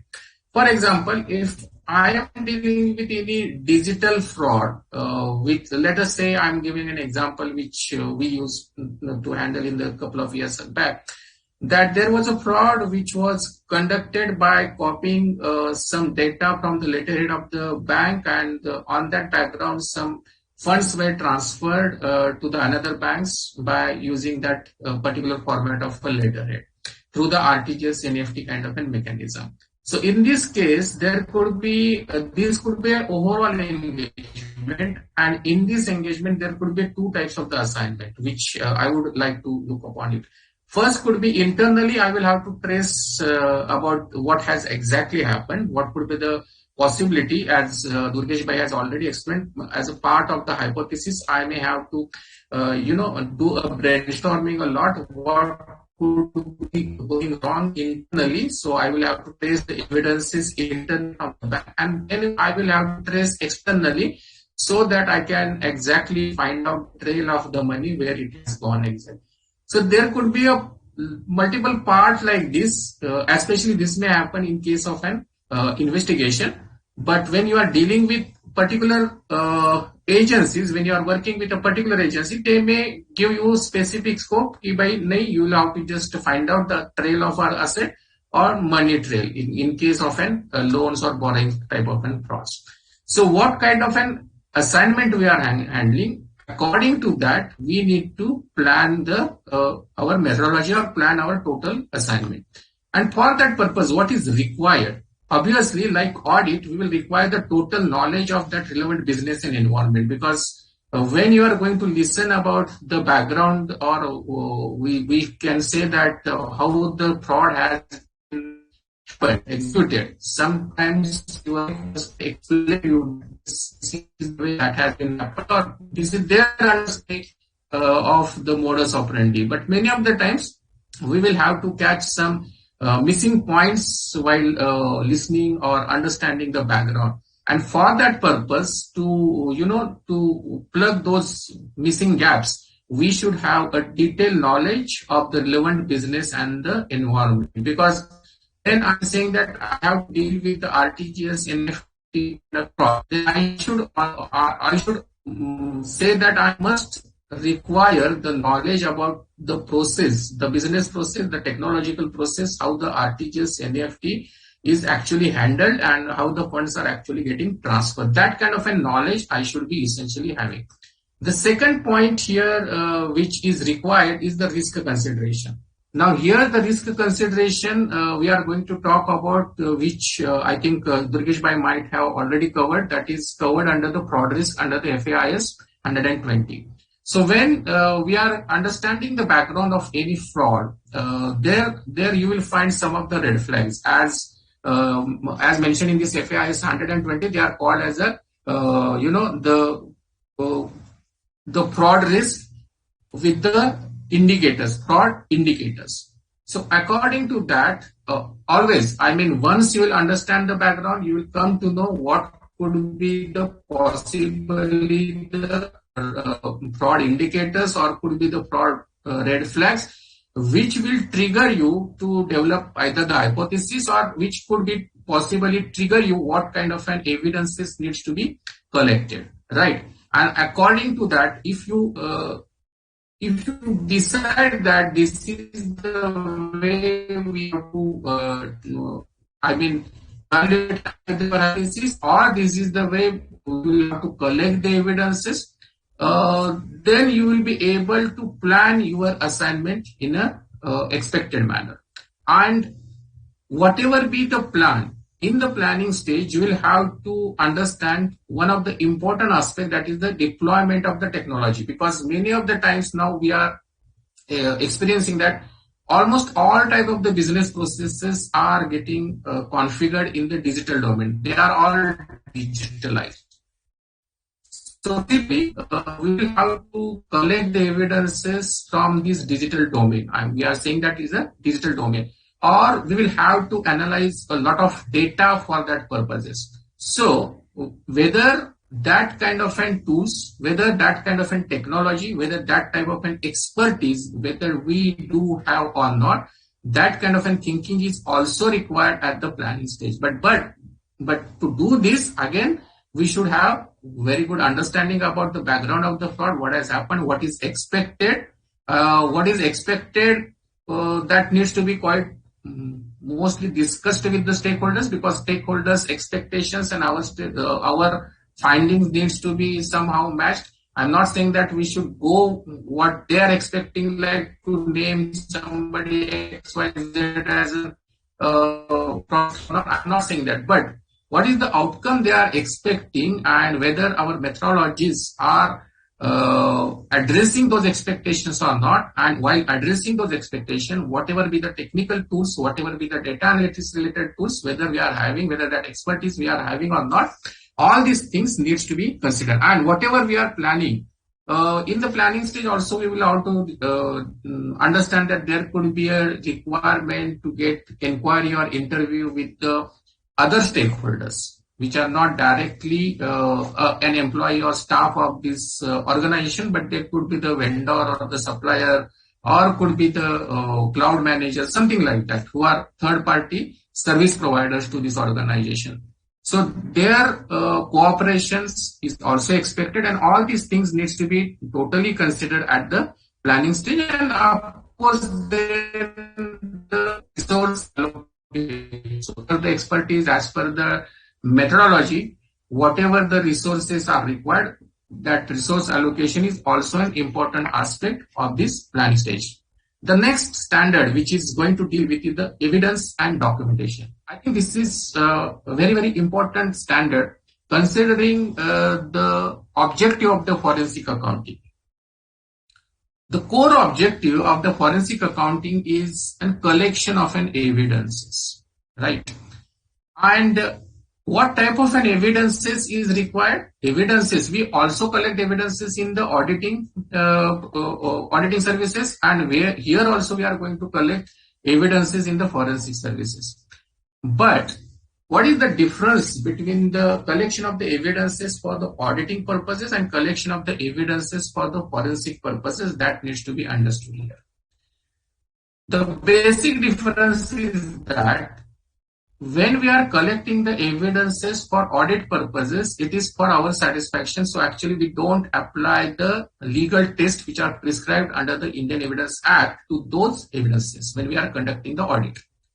But here we have mentioned in the standard, if you find here that the evidences, okay, here what we have pointed out that we have to discover the appropriate which are relevant and sufficient, reliable and appropriate, right?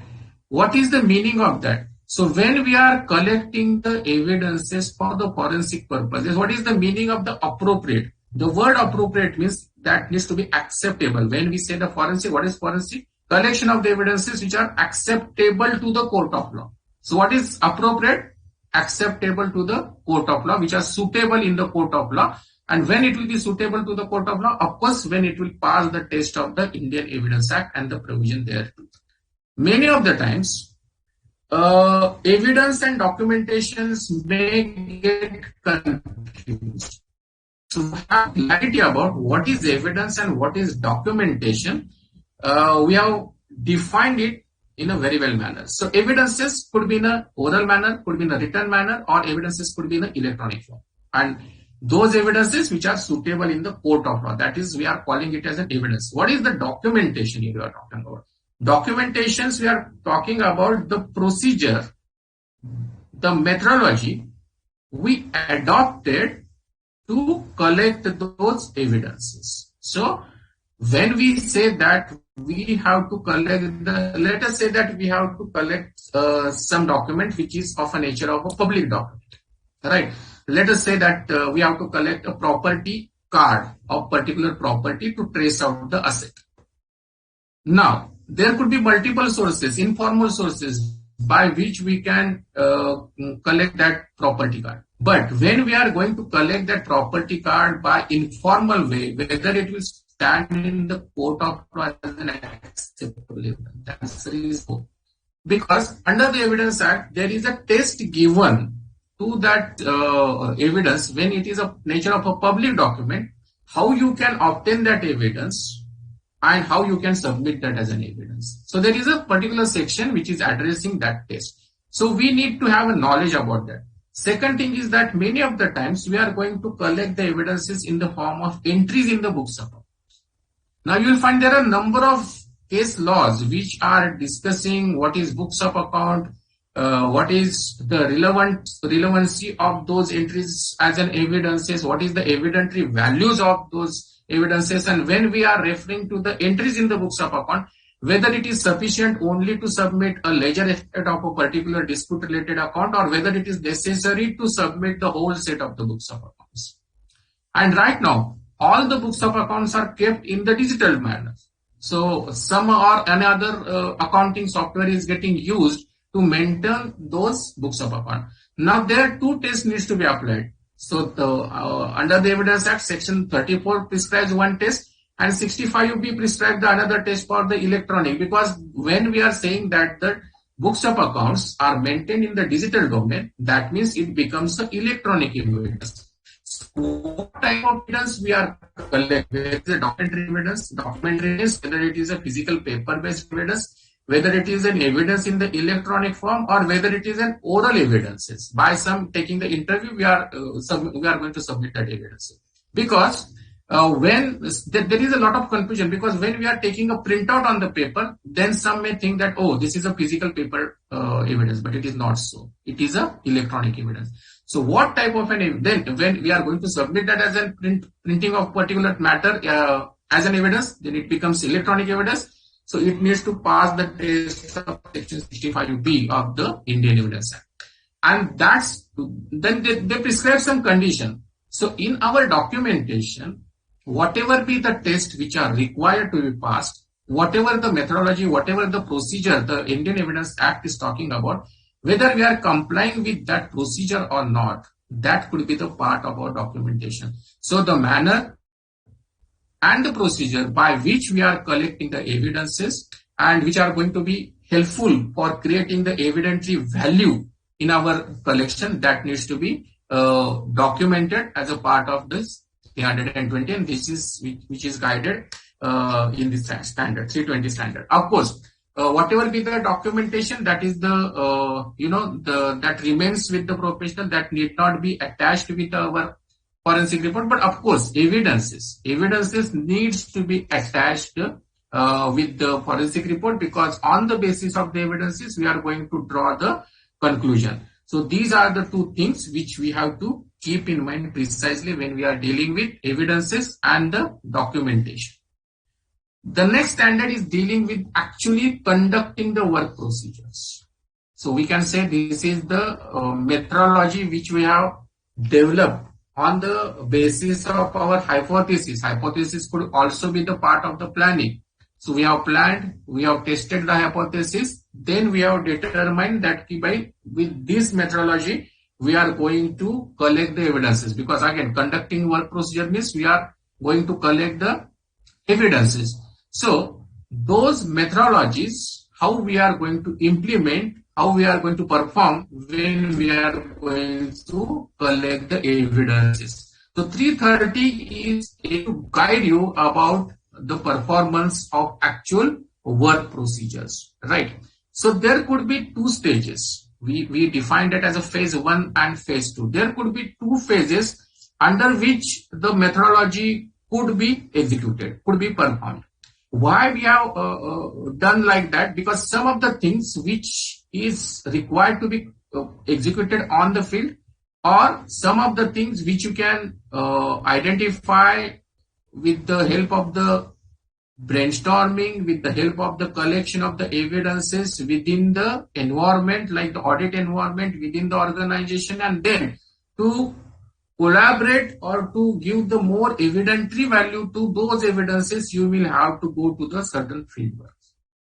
So that's the reason we have given two phases, and in the standards, the annexes are attached. In the standards, we have actually given the examples, illustrative list, what could be the methodology, what we are going to do in the phase 1 manner, and what we are going to do in the phase 2 manner. So all these things, and of course, what is important in all these standards, perhaps Durgesh bhai ne aapko bola bhi hoga, what is the importance of all these standards? Even though right now it is recommendatory, all the stakeholders having the knowledge that the institute has released these standards. So when there will be a dispute on certain matters and where you will have to present your report, or the court will consider your report, there could be a chance, there could be a possibility that they will ask you, there will be question on the professional side that whether you are complied with the standards. So to demonstrate that, again, you will have to maintain the documentations for these work procedures as well as for your planning, everything which is a part and parcel of performance of this engagement.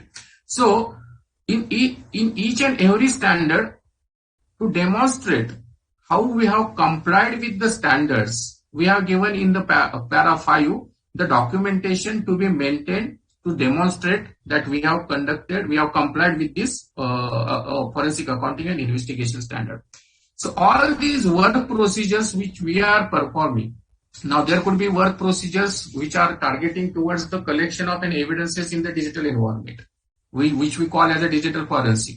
So in that case, we are going to use the digital forensic tools. So when we are going to use the digital forensic tools, there could be some reasons, there could be some requirement. So all that documentation is a part and parcel of this procedure, performance of the work procedures, or the part of your methodology. There is a possibility that because of the hypothesis, as Durgesh bhai has rightly said, that the hypothesis could be proved, not proved, or disproved. On that basis, you will have to change your technology, you will have to change your methodology, and you will have to adopt any new methodology. That is quite possible.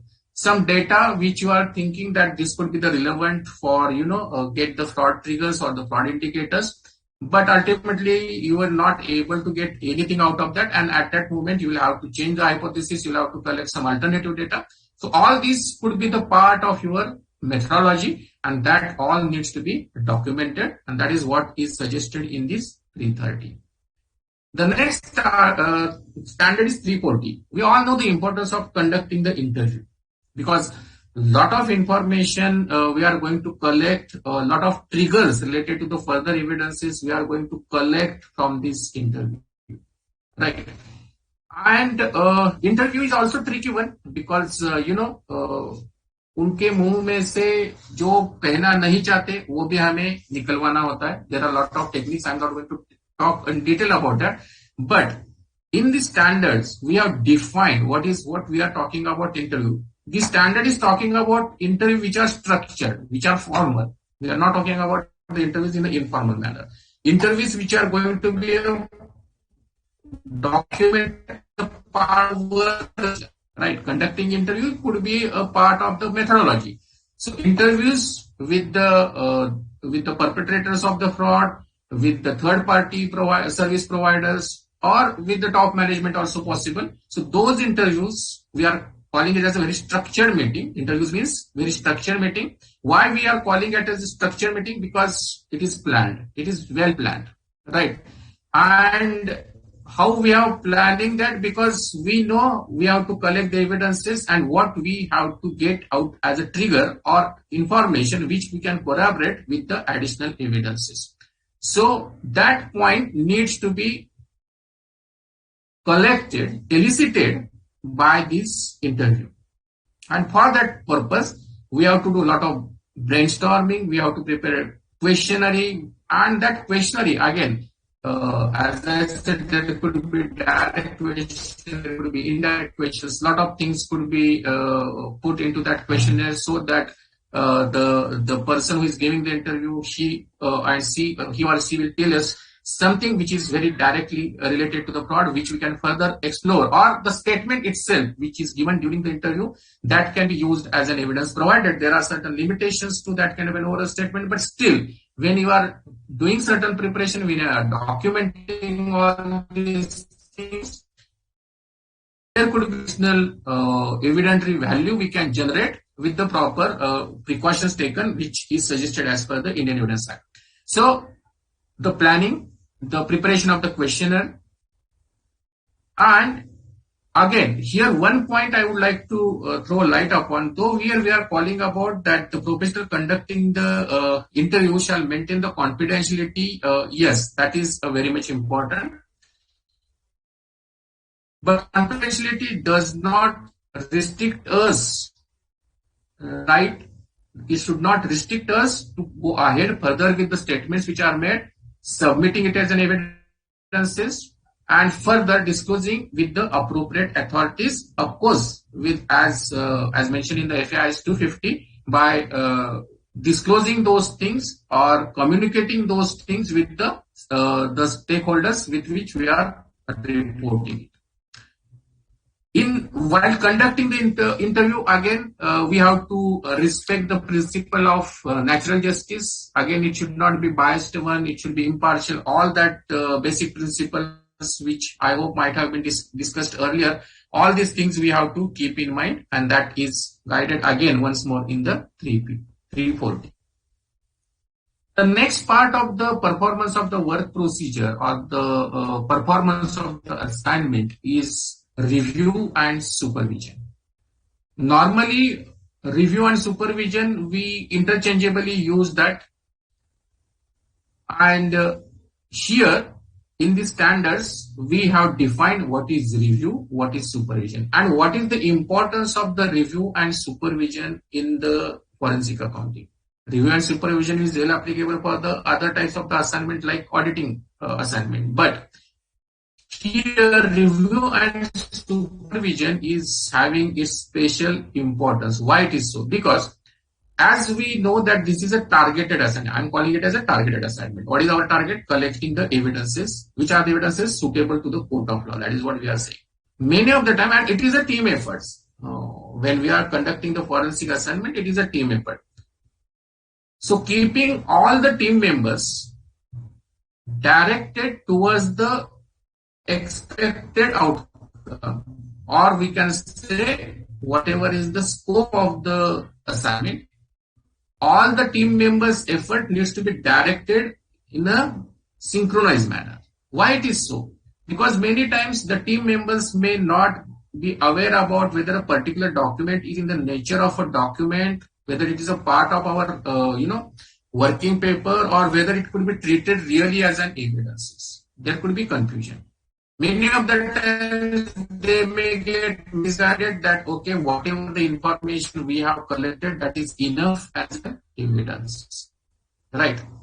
But when they are saying that, okay, when our team members are coming with us and saying that, okay, sometimes what they say that, okay, this is a bank statement, this is a printout which we have got it from a particular bank, and this printout is evidence enough to trace the money trail. Yes, it is a printout that may show the correct relevant information as an evidence. We can find it out the money trail possibly from that, but whether it is having the evidentiary value. Because again, there is a Bankers Book Evidence Act which says that whenever, whatever be the type of the accounting statement you are submitting, it needs to be attested, it needs to be signed and sealed by the appropriate bank officers. Right. So these could be the, small things, but they will create huge impact as far as the evidences are concerned. And that's the reason all the efforts of our team members needs to be directed in a synchronized manner, so that whatever the work they are going to do, that will do as per the direction, and that is within the whatever the prescribed time limit is. And for that purpose, the work of every team members needs to be reviewed, so that he has understood the scope, he has understood what type of an evidence he has to collect, he has understood that what kind of a methodology or procedures he is going to adopt to collect the evidences. He knows that if it is a digital forensic or he's using some data analysis kind of a tool, he is well aware about what is coming out of that, how is going to be preserved, how is with the chain of custody and all these things. So all these needs to be reviewed appropriately, and that will form part of a review.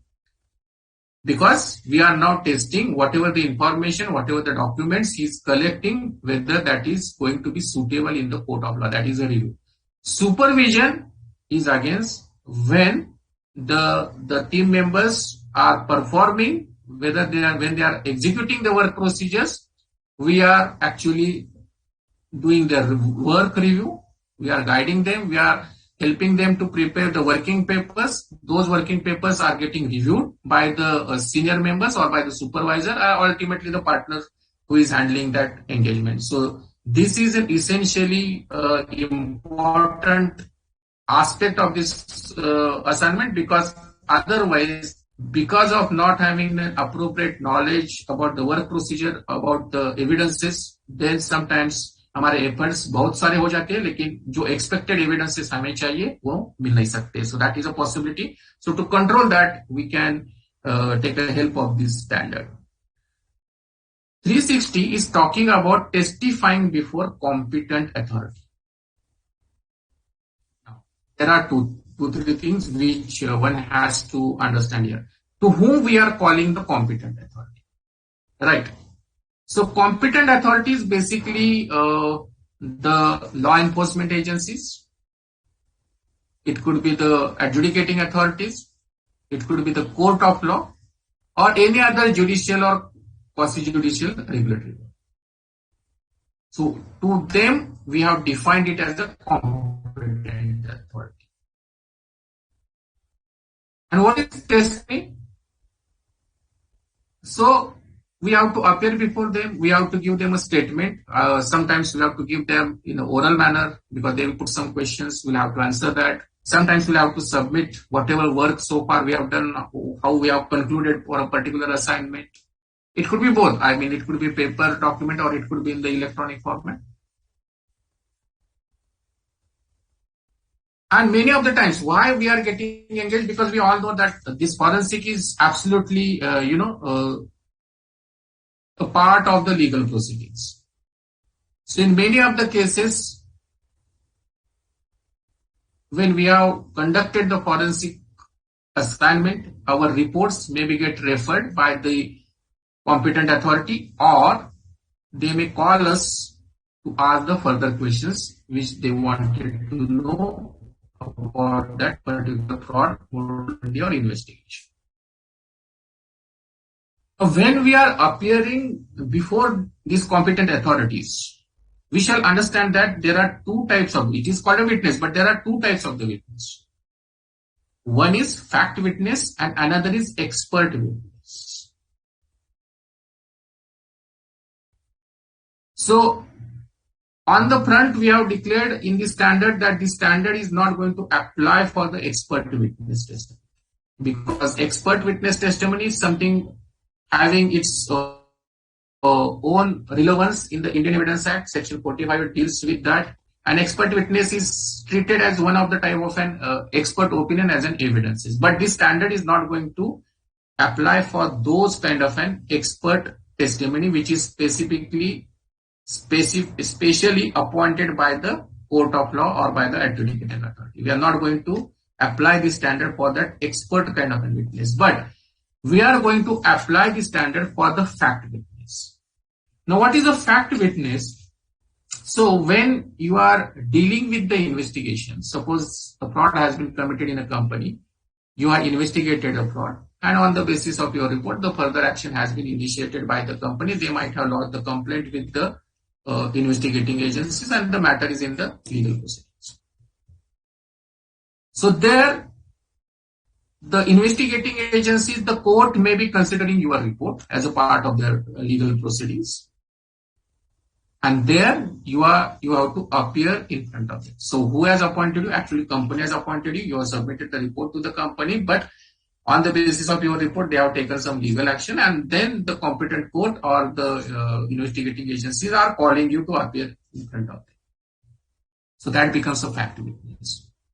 So there, whatever the methodology you have adopted, whatever the procedures you have adopted, the basis of your conclusion, why you are concluded on the basis of particular evidences, references to the particular evidences, all these questions could be there.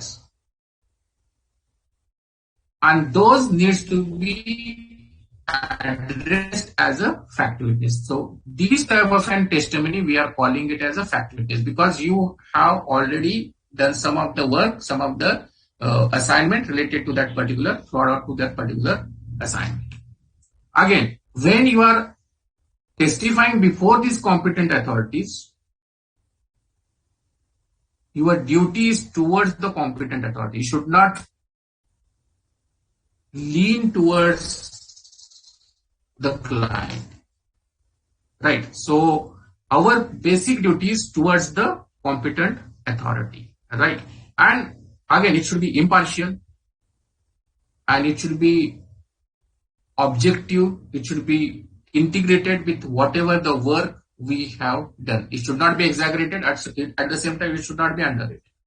So these precautions one has to take, and that is guided again under the standard 360. So all these standards in the 300 series are basically talking about how to perform the work procedures. The answer to that approach about the forensic work procedure is given in this series of 300 altogether. The next series is a series of 400 standards which are related to the specialized areas. We have discussed that in the planning stage, there is a possibility that we may have to use some tools, techniques, like the data analysis, like the digital forensic. So for those type of specialized techniques or tools, these specific standards are made available in this, and this is, I think, a unique way that in other standards you will not find that the standards are addressing any particular technique or technology and how to apply that particular things. But in this FAIS, we have addressed at the present 3 areas. I hope one more area is under consideration, related or connected parties kind of things. But at the present, we have come up with these 3 specific area related standards The first one, 410, is related to the data analysis. Know that lot of data needs to be churned out, lot of data needs to be collected, gathered, but उसके साथ क्या करना है? So we may have to use a lot of analytical tools. Excel भी use कर सकते हैं, but for all these things, the first we require how much and which data needs to be collected. Right. When you are going to say that for the particular assignment, we are going to apply the data analysis kind of an tools or method. So which data, what type of an data is required? What is the essential, what is the requirement which we are looking at when we are going to analyze those data? And related terminology or related, you can say, the concepts which one has to understand when we are going to apply this data analysis tool. The first thing which we need to consider, we need to understand here, the data source. From where we are going to collect those data. So we have defined about that data source. The second thing, which is a data analysis, is the acquisition. Now we know where the data is. Data is in the cloud. Data is in the data center, which is handled by the third party. Data is there in the particular storage. Data is there in a particular laptop. Data is there in a particular hard disk of a server. N number of sources are. Then how we are going to acquire that data? So when we are going to apply the data analysis kind of an technology or methodology as a part of your work procedure, then the key element is like that how we are going to acquire that things. Then integrity of the data, that is also very well needs to be verified. Once all these things will be done, then we'll go to prepare the data which is suitable for our analysis. And then there will be data analysis, then there will be the data preservation and all this chain of custody kind of and things which is required as per the Evidence Act. All these we will take care of. Most importantly, again, the data boundary, क्योंकि बहुत सारा data. So when we are going to, let us say, dealing with the loan frauds, there could be different types of the accounts or the loan facilities which are made available by the bank to a particular borrower. I'm talking about a big scam, loan scam. I'm not talking about a particular small loan kind of a fraud, but when there is a larger loan scam, like which has happened in case of an PNB type of a fraud case or PMC kind of a fraud case. So there could be a larger amount of the data which you will have to collect. But in that scenario also, you will have to specify the data boundaries, because all that data may not necessarily give you the expected result, and that will again consume a lot of time. So our data boundaries needs to be also fixed for that matter.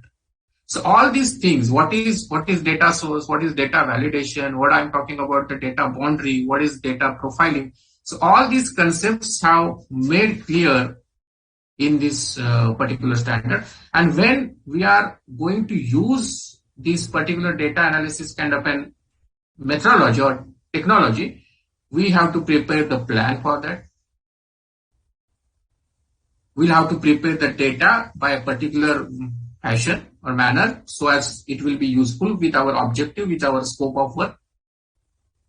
And then how we are going to report what is the outcome of all this data analysis, how we are going to generate the evidences from that. Again, that would be the requirement, and all these things have been quite well explained in the special standard 410, where we are going to use the data analysis as a specific technology. 420 is talking about discovery in digital domain, that normally or in general practice we call it as a digital forensic. But here we are specifically calling because there is sometime it is possible, as I have already discussed, that sometimes we feel that taking a printout, submitting as an evidence is a paper-based evidence, but that is not so. Again, the printout is coming from the digital domain. So even though we are not using any tool, specific tool for that purposes as is required in the digital forensic.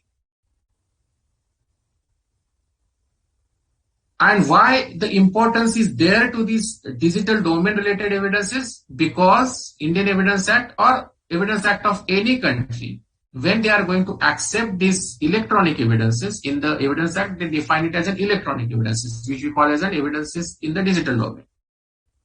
There are certain specific conditions which are prescribed when you are going to submit these evidences which you have discussed in the digital domain to the court of. So what is the requirement when you are going to collect the evidences in this digital domain? So again, the first thing we have done is that digital domain, we have defined that digital domain could be the information system environment, the total information system environment. It includes the cyberspace also. Because you will have to deal with the evidences in the social media, you will have to deal with the evidences in the email, you will have to deal with the evidences in the internet kind of things. So not only the information system environment, the IT environment which is deployed by a particular entity, but you will have to go further beyond that to collect the evidences. And that's why digital domain is not restricted only to the information system environment of a particular entity, but it goes to the cyberspace also, internet related things also. Then what is digital evidences? So anything, any information which is generated, acquired, stored, examined, verified with the use of electronic form, that is called as a digital evidences. And then whatever the requirement of the digital forensic, I mean chain of custody and all that things needs to be maintained because of the admissibility of those evidences in the court of law. For discovering those evidences, we'll have to use some tools also. So all these things are explained in this standard. So what is required? How we are discovering those evidences? What kind of tools we are going to use for that purposes? And most importantly, whether the forensic professional, they do have a essential expertise to collect those evidences. If they don't, then you will have to appoint some qualified expert for that purpose. When you are going to use the digital forensic tools and techniques, you will have to keep in mind the legal requirement for that purpose. So compliances with the conditions of the Evidence Act for that purpose. All that things you will have to keep in mind when you are going to submit the evidences in the digital domain. And accordingly, your methodology needs to be set. You will have to keep the chain of custody according to the requirement of the law. All that has been explained in this 420. 430 is a standard which is, you can say, a demand of this time. Because right now, we are witnessing a lot of loan frauds. Right. Basically, we are witnessing the loan frauds from the financial institutions. And most of the forensic professionals, they may get the engagement, assignment from the various financial institutions related to these loans and borrowings related fraud. Basically, the loan frauds. On the background of that, we have come out with this specific standard which talks about loans and borrowings. So we have included two things here, loans or borrowings. Why it is so? Because loans normally given by some financial institutions which we call as a lender. But there could be borrowings also which could be from person to person.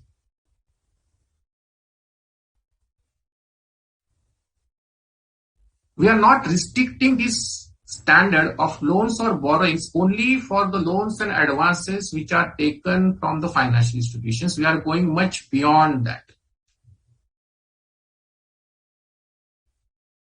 Here we are expecting to cover even the frauds related to the share application money, or the funds raised through the various types of the shares which has been misutilized. So we don't want to restrict the standard only for the loans and the advances taken from the particular bank or the financial institution, but it includes other types of unsecured loans which are taken by a particular entity, which may not necessarily be from the any banks or from the financial institutions. It may be well applicable to the debentures related frauds or the bond related frauds as well. So,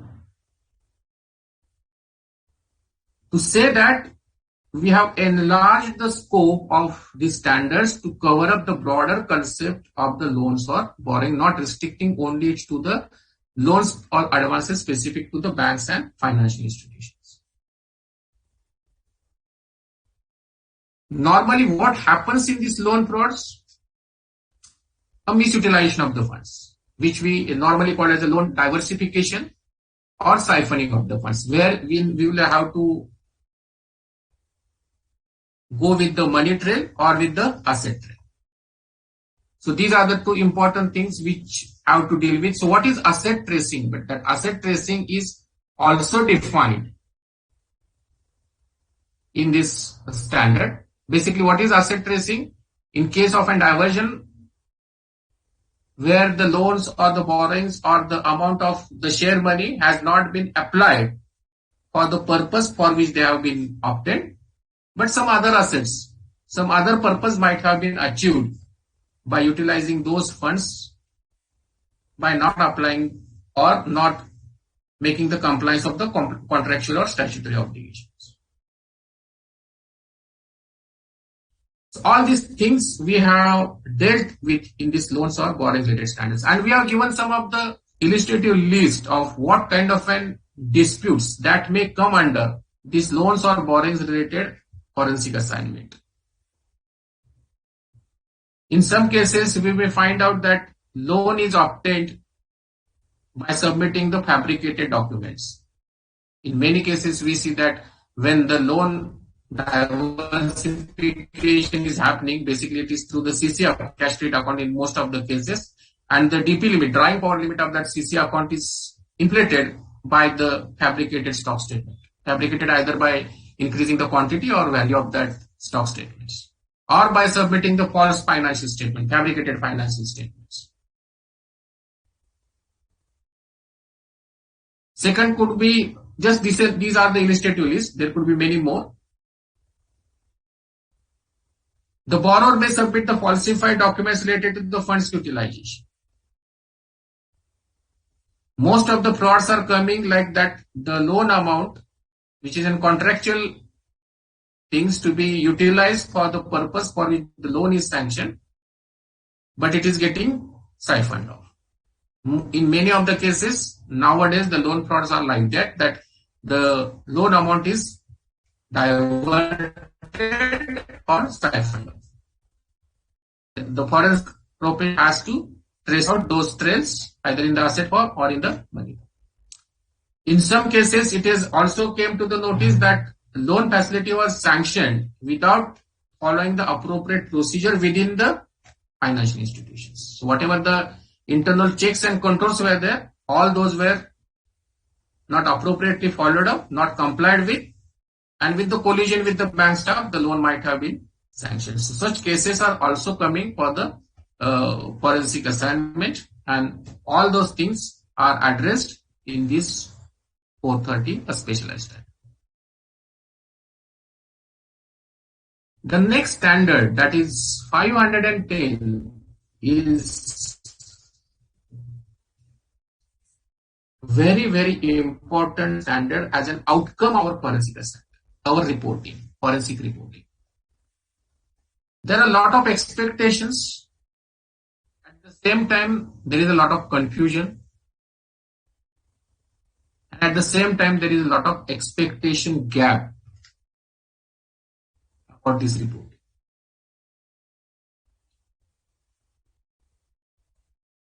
उसमें से main क्या होता है कि in some cases, some of the stakeholders expects that the forensic professional should name XYZ as a fraudulent person. And to have clarity about such things, I think this reporting standard will guide everybody, not only for the forensic professional, but this reporting standard will guide to other stakeholders who are appointing us as a forensic professional. Because if you look at one of the important points which we have brought up here in the standard, which I have mentioned here in this point number 6, the report shall not express an opinion or pass any judgment on the guilt or innocence. Right? Because that is not our authority. That is not our authority. That could be done either by the investigating agencies who have authorized that purpose, or the company, which they can do after submission of our report. They can further do the inquiry, internal inquiry or whatever, and then they can go ahead with that. But we have clearly brought this concept and we have tried to mitigate that gap which was there, wherein some of the stakeholders were expecting to name XYZ as a fraudulent or guilty person. So that is a major come out of this standard, number 1. Number 2, what we are talking here in this report, we are talking about here the formal report which is going to be submitted at the end of the assignment as a conclusion. An obvious thing is that we have to address the report to the primary stakeholders, but in some cases it may be required to address the report to the other stakeholders, but that needs to be clearly spelled out either through the communication as said in the 250 or as a part of your engagement appointment. So that needs to be well communicated to the primary stakeholders, or it should be one of the conditions at the time of your appointment. Many of the times there is a call that whether there is a fixed format for this kind of a forensic assignment. So as of now, there is no fixed format. And in this standard also, we have not given any fixed format for the report, but what could be the essential points which needs to be covered as a part of the report that we have given in this standard. So at least you will guide that at those points should be part and part of your report. It means that your appointing agency, your appointing company or entity, they may prescribe you the reporting format. They may expect the reporting format in a particular fashion. So of course you will have to give the report in that format because it is mandated by them. But therein also you can cross-check that whatever be the essential points, coverage should be there, which we have given in the standards, those are getting covered. Forensic assignment, we may face various types of hurdles, right? In some cases, it may not be possible to complete the assignment because there could be life threat also. In such a case, if we are not able to complete the assignment because of the certain reasons which are beyond our control, then at that stage we may not able to submit the conclusive report as expected, but at that stage the professional is expected to submit the status report. In some cases it may be possible that you are not able to complete some of the part of your assignment, that you are not able to collect the evidences from the third party, you are not able to do the inquiry with the third party, the third party is not cooperating with you, even though the staff internally may not be cooperating with you. So this could be the limitations, this could be the restrictions, but those could have impact on your outcome, on your conclusion about the assignments. So whatever be the limitations, whatever be the restrictions, as already has been discussed, that it is a part of your communication under FAIS 250. But the same things need to be reported again with its impact and what it's caused, or ultimately how it is causing the impact on your ultimate conclusion about the overall assignment. So all these things needs to be considered while issuing the report. And here, what should be the elements, what should be the minimum things which you have to include in your report? That a list, illustrative list again has been given, but this could be the minimum coverage which you have to ensure that these are there, whether it is mandated by the stakeholder, by the appointing agency, or you yourself is submitting when there is no reporting format is prescribed by the appointing agency. So the title, addressee, and the distribution list, as I said, when you are going to distribute to other stakeholders other than the primary stakeholders, then all these things need to be communicated and the primary stakeholder is required to approve those things. Whatever the scope and objectives of the assignments, as per the scope and objectives of the assignments, how you have developed the approach or how you have developed the methodology. If the methodology, in the methodology, you will have to take the help of the experts because you are not having some certain kind of a skill set, then you are allowed to take help of the experts. So you have to refer to the use of an expert. Again, that would be a part of your 250 communication. And how you have dealt with that expert's report, how you have incorporated the expert's reports.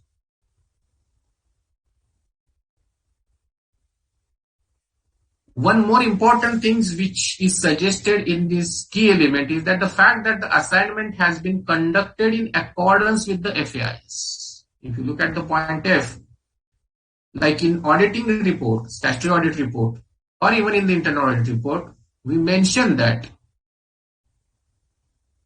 how we have conducted the assignment and how we are reporting upon that. So similar kind of statements is expected in our reporting format, that we have conducted the assignment as per the requirement of this, as per the compliance of this FAIs. And in case there may be possibility that there could be some deviation, you are not able to fully comply with certain standards, then you will have to explain that what could be the reasons why you are not able to fully comply with certain standards, and the deviation part you will have to report. Of course, you will have to submit the report along with the evidences, and on the basis of evidences, you will have to list out the findings. You will also have to mention about the procedure. As I said, it is well covered in the series 300, how you have gathered the evidences, sources of the evidences. And as I have already said, any limitations or restrictions are there, or any disclaimer related to the assignment, that could also be needs to be reported as a final report. And the overall conclusion about the total assignment. So these are the, you can say, the minimum key elements which are expected, even though the format is not prescribed for this kind of an assignment, even though it is mandated by the stakeholder. You will have to ensure that at least these minimum things are getting covered in our formal reporting. The next standard is our own review, we can say, of how we have conducted the assignment, that is quality control aspects. That is an ongoing process. We are well aware about the peer review kind of a technology which is used otherwise also for our other assignments as a part of a quality control. So it is expected from this standard that every firm every practitioner which is handling these forensic assignments, they should establish this quality control system in their firm. And there are various stages where the quality needs to be assessed. Even the quality starts from the pre-completion of the assignment and post-completion of assignment also.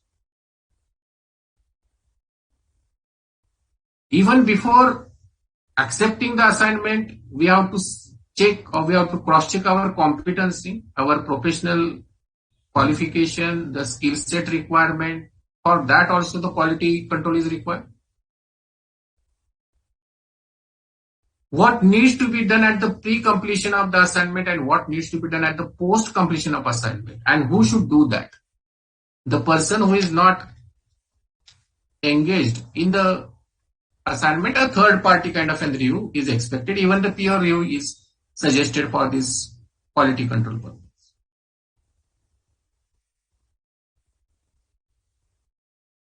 One of the important come out of this quality control standard is that this standard is expecting that those who are working in this forensic area, they are expected to complete their 40% of the annual CPE hours from this forensic related area. I mean, whatever the total requirement of the CPE, out of that 40% should be directly related to the forensic area. Why it is so? Because this is a dynamic field, one thing. Second, there could be a lot of changes which are happening in the technological front, on the legal front. And forensic professional has to keep himself or herself very updated with these changes. Also, there is a possibility that some new fields are emerging where these professionals can have an opportunity to work with.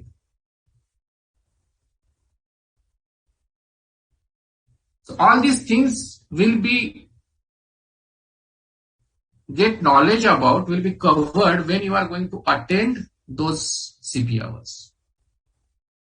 And that is suggested as a part of the quality control. Apart from the quality control mechanism, as I said, in our firm, assignment-wise quality control and total service-wise quality control. These two parts are also important because how we have perform a particular assignment, uska bhi quality control ho jana chahiye, and how we are providing the overall forensic services, uska bhi quality control ho jana chahiye. And that is an ongoing process. And that's why every firm which is in this area, they have to set up that quality control system. They will have to set up, they will have to form their own policies and procedures for this quality control review so that it could be done after completion. As I said, there are two stages, before the completion and after the completion, and as well as the yearly could be the quality control review about overall performance in this forensic related work which they have handled upon. So that is what is come out in this 610, and I think which is well applicable for everybody, for every services and for every assignment. So this is all from my side. I think I have covered it within the expected time because sometime I was expecting to keep aside for a question and answer session. And on that front now, let me press my stop button here, and now the forum is open for the question and answer sessions if they are there. Thank you, Uday Kulkarni sir. Thank you so much. The session was really in depth, getting into the into the accounting standards, what is required of a member, and he's following those accounting standards. That was too much depth of knowledge in it. Thank you so much. There are a few questions that the members have come up with, which I'll ask to both the speakers present today. I'll keep the forum open for both the speakers. First of all, a lot of members have requested if the PPTs can be shared. If possible, I'll request the technical team to please take this matter into consideration. Secondly, one of the questions that a member has asked is, what is the speaker's view on the report of Company Law Committee dated 21st March 2022 with regard to recommended forensic audit as per point number 12.28? The committee recommended that forensic audit may be ordered during investigation of such nature as may be prescribed under Chapter 14 of CA 13. The central government should have the power to prescribe the detailed rules for this purpose through subordinate legislation. What is your opinion on that one? Durgesh, if the Company Law Committee report is available and if you've gone through that, I would request you to answer this. See, frankly, I have not gone through the Company Law Committee report, so it would be difficult to comment on anything. But then I would say without reading, I really don't know what to say. But I would say it's a welcome step if the central government is trying to create a framework wherein such cases will be referred. It altogether legitimizes the entire work, and it gives an emphasis that a separate profession can be carved out. So if there is, besides what I understand, the committee reports are not non-binding. They are mostly consultative. They are of consultative nature, and they recommend. There are reports which are lying with the government for years and years and years, unless and until the government is really very keen on making something effective, making something, enforcing something. They don't do that. So, as I said, I would not be commenting in depth on the, because I don't have context. One of the basic principles said contextualization of situation. I don't have a context of that. So I cannot comment what is there in that. But from the tone of what the member has asked, the question itself says that it's a way where the work is being legitimized and the central government itself is vesting some powers in the regulatory authorities to order a investigative assignment. So it's a welcome step. Yes, we need to do some work to disseminate the information and to educate the regulators, so that we can educate them the difference between forensic audit and forensic investigation that we have deliberated. That definitely is a task for at the ICI level, and we as members, we also need to propagate this thought to all the stakeholders. That is all I would like to submit. Right, so thank you so much. I guess Paramjit, one more thing which I would like to what Durgesh Bhai said. See, the central government is bringing some amendments in the Company Act itself. Now they have started to say that if you are using the accounting software, there should be trace and all these things are coming. So, and SO5 is gearing up, if we all agree. So somehow they are now showing some, as Durgesh Bhai is expecting, some keen interest. So to plug loopholes in these frauds which are happening at the company level. So on that background, I will also say that the one way they are amending the act so as to get more of and relevant information and evidences, and the other act, if these recommendations are there and if those are really worked out, I mean if they are really enforced upon, and I think that will be a welcome suggestion, as Durgesh Bhai has said. Thank you, sir. I hope the member's query is resolved. If it isn't, the member can definitely contact the speakers on their email IDs or phone numbers, which they gave during their presentations. Another question which has come up, sir, a member has particularly asked, what will a CA firm do if a prominent employer has appointed the CA firm to examine the transactions of a senior finance professional? The senior finance professional was responsible for giving approval for goods to be issued to clients. Now the senior employee has left, and the employer wants to frame charges against the employee. So what should a CA firm do? How they should go around conducting the forensic accounting?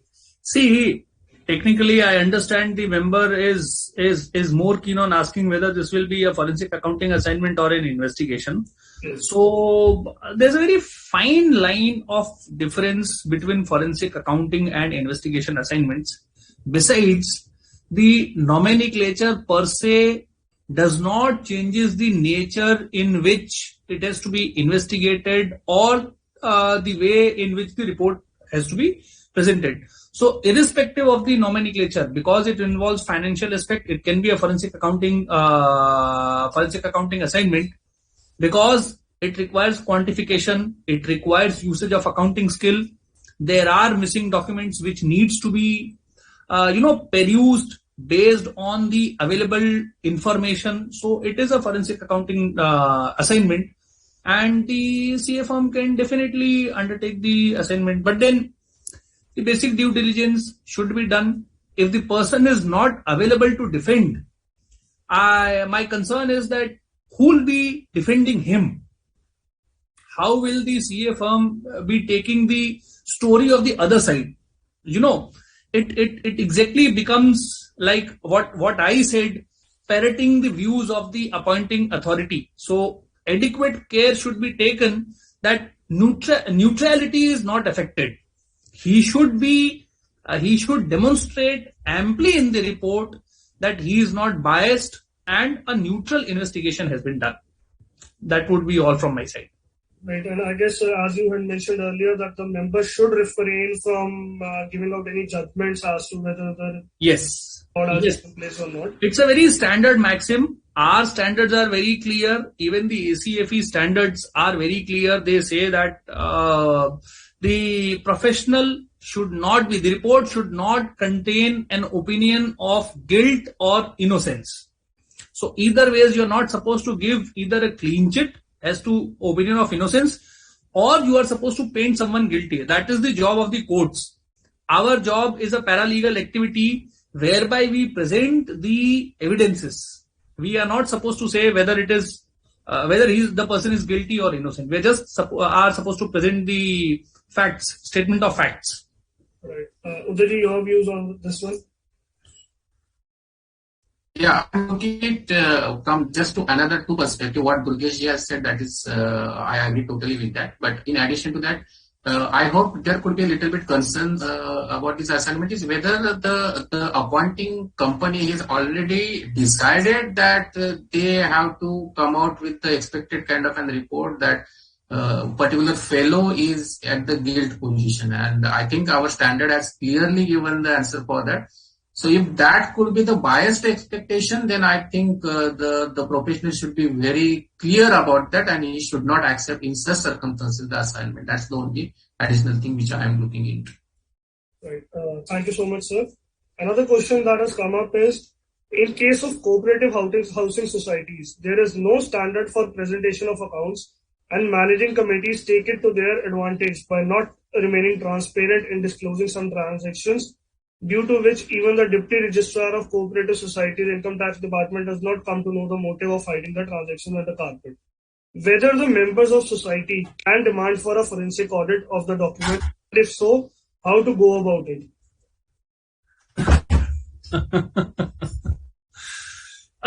So the question is whether the members can, request. Let me speak in English because you told me the audience number is very high.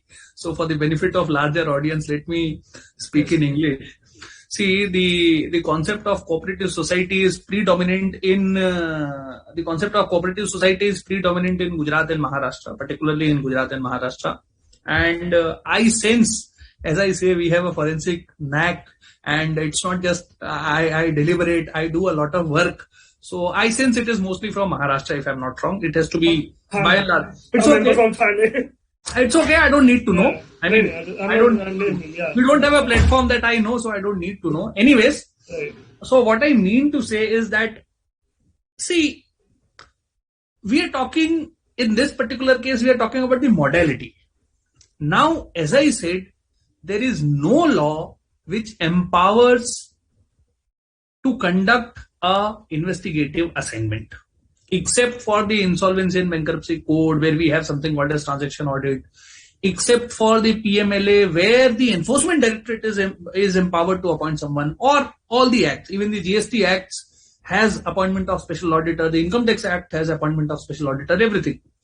So unless the law empowers somebody, there cannot be a recourse of appointing anybody, leave alone a forensic investigation or anything. There's no recourse of investigating the books of accounts. Now, to solve his problem, so first of all, one line verdict, जबरदस्ती forensic नहीं, कुछ भी किसी का audit नहीं कर सकते, है ना? We are auditors and audit can be consensual. We cannot force कि हमको तो audit करना ही है. I have to audit you. You have to get audited. There cannot be a situation like that. Who can enforce an audit? The authority which is regulating that particular agency. So in this case, it is the registrar of cooperative society. These society, these are state subject unless it is a multi-state cooperative society, which is again managed by the registrar of cooperative society at New Delhi. If it is a state society, then it has to be regulated and governed by the society. In fact, I have investigated few societies where appointment is from the registrar multi-state cooperative society.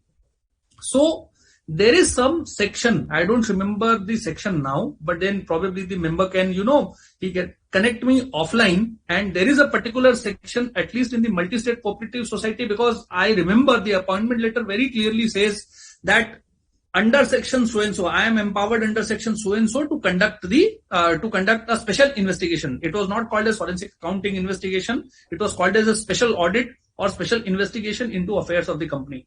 So such powers vest in the specific act, and recourse have to be taken of the specific act. I don't think the members directly can approach anyone to get the books of accounts audited by a legal mechanism. The only recourse is to approach the registrar or sub-registrar or whosoever it may be, and then he will be ordering the investigation. That is the correct way. It's a long way, but then that is the only way in my humble understanding. Right. Udaji, what do you have to say about this? Yeah, as far as Maharashtra state is concerned, I'm from that state, so I can say about that. So in the Maharashtra State Cooperative Societies Act, there is a clear-cut guidelines given for all these aspects, even from the financial statements or even for the special audits or any other complaint regarding that.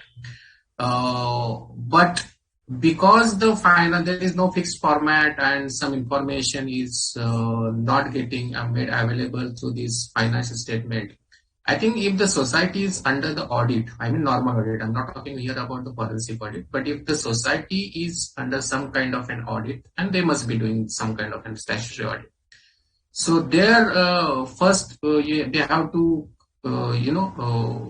make sure that all these audits, statutory audits, are conducted as per the prescribed. Because when, even though it is, I'm assuming that the society is from out of Maharashtra. I mean, it is not the society from state of Maharashtra, but it is from some other states.